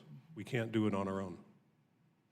Well, it's the best argument I've ever heard for collective bargaining, that if in fact workers sit down with industry and engage in collective bargaining, that I will feel that we are not the last chance for safety, that the last chance is, as always, relies with fruitful collective bargaining. I thank you very much, Mr. Chairman. The chair will now recognize Mr. Lynch for 5 minutes. Thank you, Mr. Chairman, for holding this hearing. I really appreciate it. Great topic. I want to thank all the panelists for your cooperation and for helping the committee with its work. President Pierce, I just want to start. I want to go back to the situation on the Mexican border. It's my understanding from your testimony, and I think it was elaborated on by Mr. Jeffries. So on the southern border, Mexican trainmen can come over the border, and then they change up. Is that right? About 10 miles over. They operate a train across the bridge into the Laredo Yard, which is approximately, I think, 9.5 or 10 miles into the States. They then, if there is a train available, get on an outbound train going into Mexico and operate it back across the bridge going south, work that we used to perform. Yeah. So you used to perform that work? Until July of 2018, since 1920, yes. Yeah. So what about U.S. Train employees? Are we allowed to go into Mexico? No, the original NAFTA language had what's called an annex in it that prohibited American citizens from operating trains in Mexico. It's been in place since NAFTA was adopted. It is also included in what's been called NAFTA 2 going forward at the request of the Mexican government. And we didn't ask for a reciprocal from Mr. Lighthizer and our team? Did we not ask for a reciprocal language so that U.S. workers would be treated the same way? Despite our efforts both with the White House and the Ambassador of Trade, no, it is not included in the current language. That's why we've asked that Congress consider adding it when it comes to your desk. I know that and I'd be happy to sponsor that amendment, by the way, and that legislation to straighten that out. I know you're an international union. You've got the Canadian flag on your logo. So you've got, on the Canadian border, what's the situation there?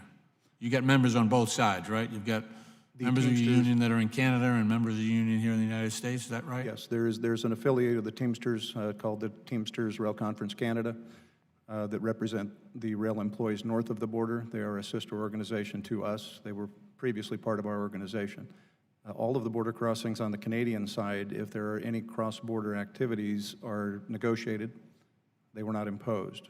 The parties have come to terms on how those trains would be interchanged on the Canadian border. There was one case where Canadian Pacific attempted to run American crews into Canada 100 miles. That case was arbitrated, and the Canadians won, and that operation was stopped. It is back at the border as it originally was. I see, okay.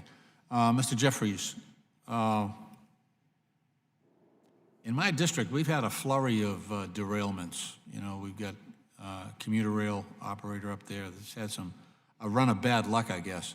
And I want to ask you about PSR and about the impact that might have on capital expenditures or capital investments on the part of some of our operators. We've got an older system, I think, in Massachusetts, in the Boston area. And, you know, we've got a lot of bridges that are deficient.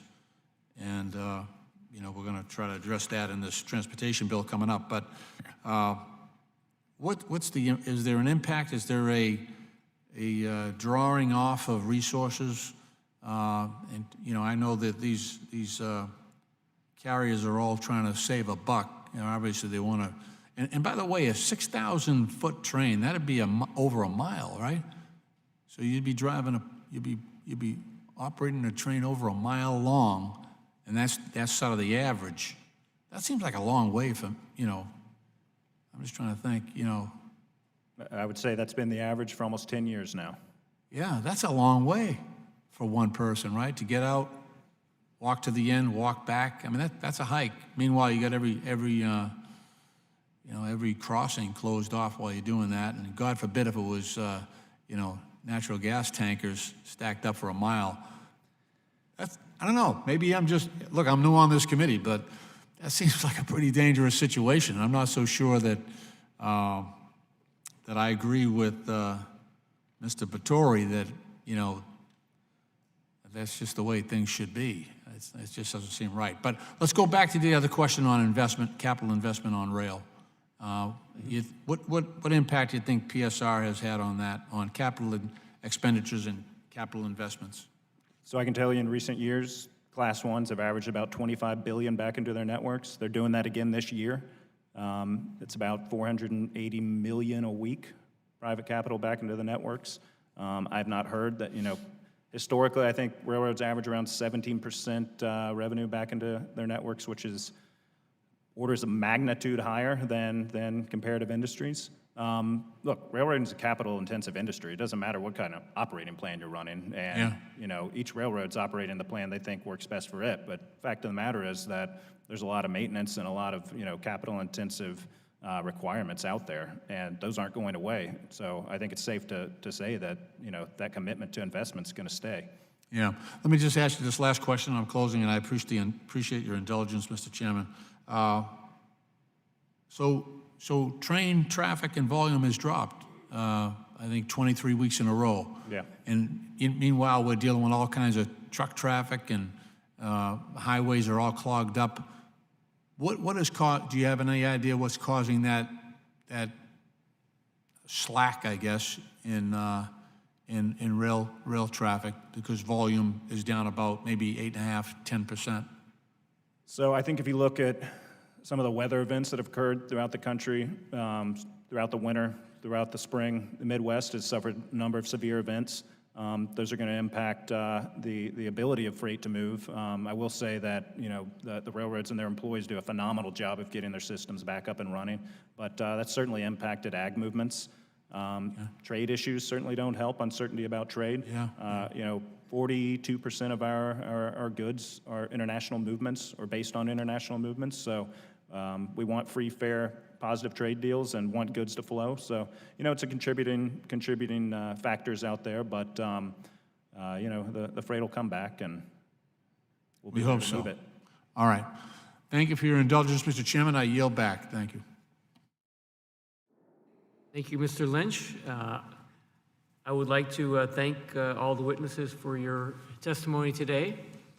I ask unanimous consent that the record of today's hearing remain open until such time as our witnesses have provided answers to any questions that may be submitted to them in writing.